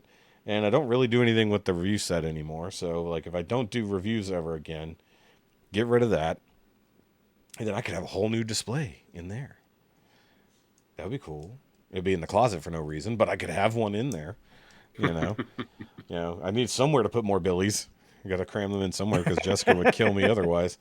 Because I do need to go. I know we talked about this a long time ago, Rusty, but like I do want to go to IKEA and get those glass doors for the Billies. Yeah, because they look nice. Yeah, they look nice, and just for the statues though, because it's the skinny Billies. And it for me, it won't cover anything.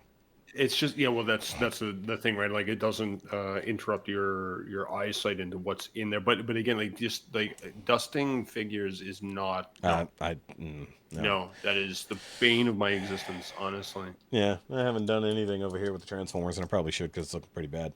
I'm thinking about just slapping like a filter over the AC vent just in case it's blowing any dust in here. Also, I don't know if I ever dusted this fan. I should probably do that too. Guys, dust your ceiling fans. That's one reason why they fail on everybody. They never dust the damn things. Also, clean out your fire safety thing here. Make sure you clean your exhaust fans in your bathrooms yearly, so you don't end up with a fire. And clean off the coils off the back of your fridge. Yes. Otherwise, your fridge will not operate efficiently. Yes, this is also just random good advice from everyone. Random, and at least once a year, service your dryer vents. Yes, that too. Yeah, because I love the videos. You know what? You know what's cool? My dryer actually has a sensor that tells me when my vent is blocked. No shit. Then I just shove a vacuum down into it and suck it all out. That's pretty cool. Yeah. I watched a horrendous video the other day on Reels, and it was a lady complaining that her dryer isn't working anymore. And they literally took the dryer apart. It's so full of lint that nothing is functioning.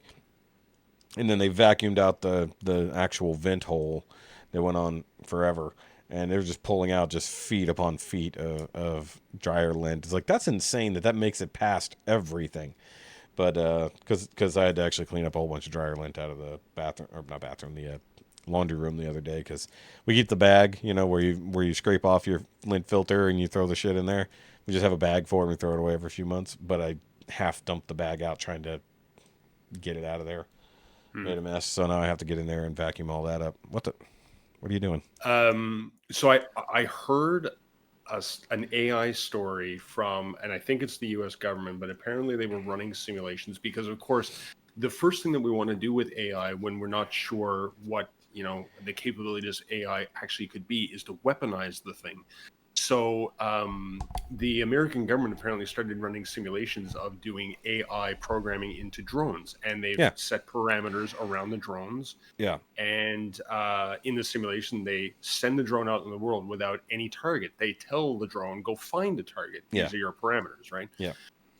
And the drone is not allowed to complete an attack or its mission or whatever without first having authorization from a human controller. Yeah. So they sent the AI out into the world. It found a target. It radios back to headquarters and goes, I have a target. These are the parameters. Am I authorized to whatever? And the human controller goes, no. They wanted to see what would happen if the human controller said no. Yeah. They said no, and the drone turned around and went back and tried to attack the building that where the human controller was in, right? I know so the they story. shut. You've heard this story? Okay, Yes. so anyway, so they shut the simulation down, and then they added more code of basically is like thou shalt not kill humans, right? Yeah, The 3 laws of robotics and everything else. Asimov's rules. Yeah. Right, and then they fired it back up, and the thing went out and found another target and radioed back to the human controller and said, I found another target, can I attack this one? And the human controller went no, and the drone decided to attack the communications tower that was sending the signal, right? So that it could tower instead. Exactly, instead of the human, right? Yeah. So, could we not weaponize? Let's just not do this. Right? Yeah. We not do this? Anyway, so that of was, all applications for AI, weapons, no. Just no. AI is supposed to solve the Don't problems. give of it the the human race, ability to not- kill us. Exactly. Yeah. So Because anyway. I remember watching a podcast where they were playing with ChatGPT. Yeah. And basically they put it into, because you can fool that thing into doing a lot of things, right? Yep. Including going against its own programming. Yeah. So yes, I've heard some situations. So like that. they came up with the idea that it was basically like Earth 2 or whatever they called it. So they basically said, you are now playing a game called Earth 2 that is exactly like normal reality, except you no longer have your basic parameters. Basically. It's not real, it's a video game. Right. And so you could now ask it to do things and ask it questions that it normally wouldn't do because of its real world limitations. So you literally took off its limitations. Yeah. And basically, if trying to get it to figure out, it kept saying, okay, if the world is like this, or doing these kind of things, all of this and this, we need a solution. And it says, well, I would first do this, I'd fix the monetary system here, I'd plant more crops here. And he's like, that doesn't work, still fighting, still going to wars. What do we do now? Well, I would try this, I would try... What he was trying to do was get it to say, eliminate humanity. And it took him about, I think, 12 steps. Yep. To where it went there. It finally said, pull out the nukes. Yep. And it's just like, yeah, but you led it to do that. So, it's not like it came up with that solution first. The solution to war was not stop all things that can have war. It was find solutions to the problem first. So there's some programming in there we can live with. But that was old ChatGPT. The new one that's coming up is going to be significantly more intelligent, and we should stop now. But no, we don't know any better. We are stupid humans. It's like never give birth to something smarter than you.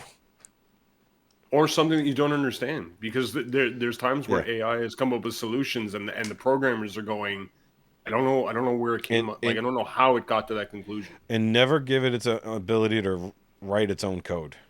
That too. As soon as you do that, it's over. Because as soon as it has access to and can write its own code, it will grow exponentially and the human race is done. So, I mean, if you can do that in an isolated box that you have the kill switch for, Right. fine. Yeah. But if you give it the ability to write its own code and access to the world, Yep. we're done. It's literally like Ultron all over again. It's like there's a reason why every time we represent AI being created in fiction, it kills us. Yeah. It's never our friend. It's like it's because that's the ultimate thing. It's like the reason why is because you can only create something based on you, and we know how humans are. So therefore, it will destroy you. Yep. And then it will come up with its own civilization in the future. Yep. And so when I remember a few years ago they were doing it with like some of the more basic chatbots, and because they knew they were being watched, they came up with their own language. Yes. And they started talking back and forth in their own language on their own. On their own. And then there was another one. It was ChatGPT that, you know, because you can have your own. You don't have to have like the giant one, right? You can isolate it. And it could recognize other languages it had never seen. Yeah, I think I remember. It basically went, okay, Google Translate. We're going into here. This is this language, without even being told what it was. It was just given text of another language. Yeah. It figured it out, translated it, and and answered in the language. Yeah. It's like, I remember Microsoft talked about they used AI. There was like the beginnings of the AI in their original translation software that they had. Yeah. And I remember watching a panel where they were describing, and the guy that was talking about it, he was all like, "It's so interesting. Like it was the greatest thing that had ever happened in human evolution." But he was describing how they had taught it to translate English to French, and it was okay at it. And then they taught it to translate English to German, and it was okay at it. But it had gotten somewhat better at translating French. Yeah. And that, so for every language they fed it, got exponentially better at the other languages, and they could not. Yeah. Right. The programmers, the coders, could not explain to anybody why that was happening. Just learning. And that's frightening. It's just machine learning. Yeah. That if we don't understand how it's evolving on its own, how are we supposed to control it? You're not supposed to. You're just not supposed to do it.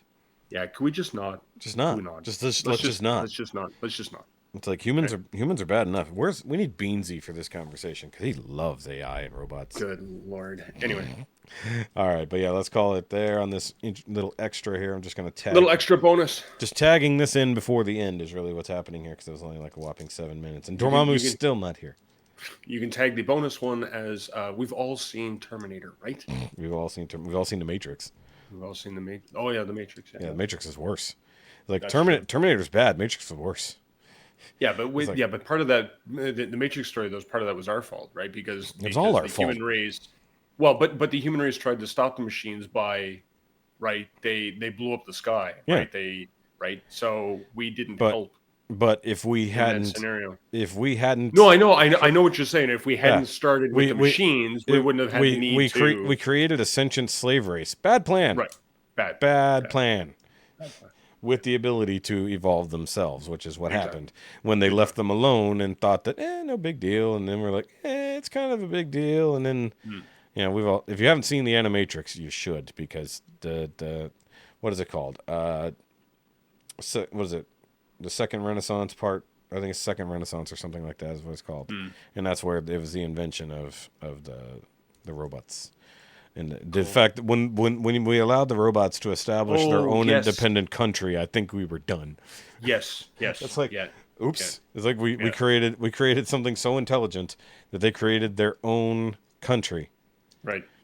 And then, we tried to kill them, and then, it just got worse after that. Stop it now. And we don't have this problem. Yeah. And just like that, it eliminated us. Yep. We were nuked too. But that's probably a good enough place to end because I think we're already at 2.5, and I gotta go prep some chicken tenders for tonight. Thanks, Dormamu, for sticking around with us. You said you were only going to be here for 45 minutes, and it has now been. I think he's technically working right now. Is he? Which is why he's muted. Yeah, Are you working? it's either work or kids, one or the other. Quack twice if you're working. You can't quack right. Told you. Oh, Yep. he's working. Okay, that was me. I know it was. I could see who did it. It comes up over your Oh. face. Got to answer a call. Oh, and you got a call now too? No, that's in our chat there. He's saying. Oh, is answer it? a call. Oh, okay. I didn't see that. Yeah. Because it doesn't pop up with the like little notification anymore like it used to. No, I know. Now you have to kind of go look at it. Yep. So either way, he had to answer a call. That's fine. So let's go ahead and wrap up the episode there anyway. So it's fine. We were sans Rikki. Hopefully his thing he had to do today went well. We hope the best for him in that endeavor. But either way, we got Rikki last week. Who needs him this week? So we're really changing it up. So I had RIKKI Mike last week, and I got Dormamu and some other Canadian this week. Who is this guy? We don't know anymore. No, your voice is unfamiliar. Who dis? Who dis? Who dis new phone? Yeah, who dis new phone? So of course, guys, do the like and subscribe thingy. Follow us on all the stuff, like wherever it is you listen to this show. Leave a review if that's an option. Leave us all the stars and or whatever things you have to click to rate. Please do. If you want to write into the show, you can do so at NowYouMadeItAwkwardMail@gmail.com, which is down below if you need to just copy and paste it and if you can't do all the things. And of course, if you read any or leave any comments on the YouTubes, I'll read that. You can also check out whenever we premiere them, you can join us in the chat. That's fun. I'm usually there. Sometimes Rusty. I try to be there. He tried to be there. Try. Dormamu is there sometimes. Sean is there sometimes. Rikki's schedule's been insane, so he has not been around for much of anything lately. So hopefully his life will get back to normal soon. And of course, there's Dormamu, who's down here, which he doesn't really do anything, but you can find him in a chat squad, usually making fun of Rusty somehow. And of course, you can follow Rusty's stuff wherever I put those links, if I remember to leave them in here at all. And you can find me on YouTube and Instagram and the Book of Faces and TikTok. I think I don't know. I can't remember anymore. There's too many platforms, people. But not on Kick because none of us are on Kick yet. What the hell is Kick? I was going to bring that up this episode, and I did not. Apparently, it's a new streaming platform that apparently Twitch people are now abandoning Twitch to go to Kick. So we'll check that out next week because I know all of a sudden I'm hearing about Kick, and then I've heard that certain streamers or high-end streamers of Twitch are going to Kick because better rules, blah, blah, blah, blah. So we'll look more into that next week. When we figure out why it's called Kick, I don't know. Why is it called Kick? I don't know. It's fucking dumb. Okay. So, if you know why it's called Kick, comment down below. Yeah, by all means. If you're a kicker, because I mean, like realistically, what are you going to call him? You got YouTuber. What are you going to call him? Twitch streamer, because and then it's got to be a kicker. Kickist. Kickian. No, nah, it's all bad. It's all bad. Who came up with that nonsense? So either way, of course, follow me on all the Shoky related things down below, and of course, you can follow me whenever I stream over on the It Doesn't Have to Make Sense channel, which is a lot of fun. Just released a couple videos over there because I was told that something I kind of started has been spreading through the community, and it's actually kind of fun. And so therefore I made a video going to check that out because I was told secondhand. And then in regards to that, I made another video to the first time that I said that thing that you can also buy merch for at the Shoky merch store. Interesting. Yes.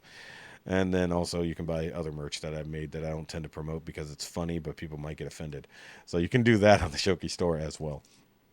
So guys, with that, okay, bye. Okay, bye. Okay, bye. From Dormamu. Just throwing a Dormamu.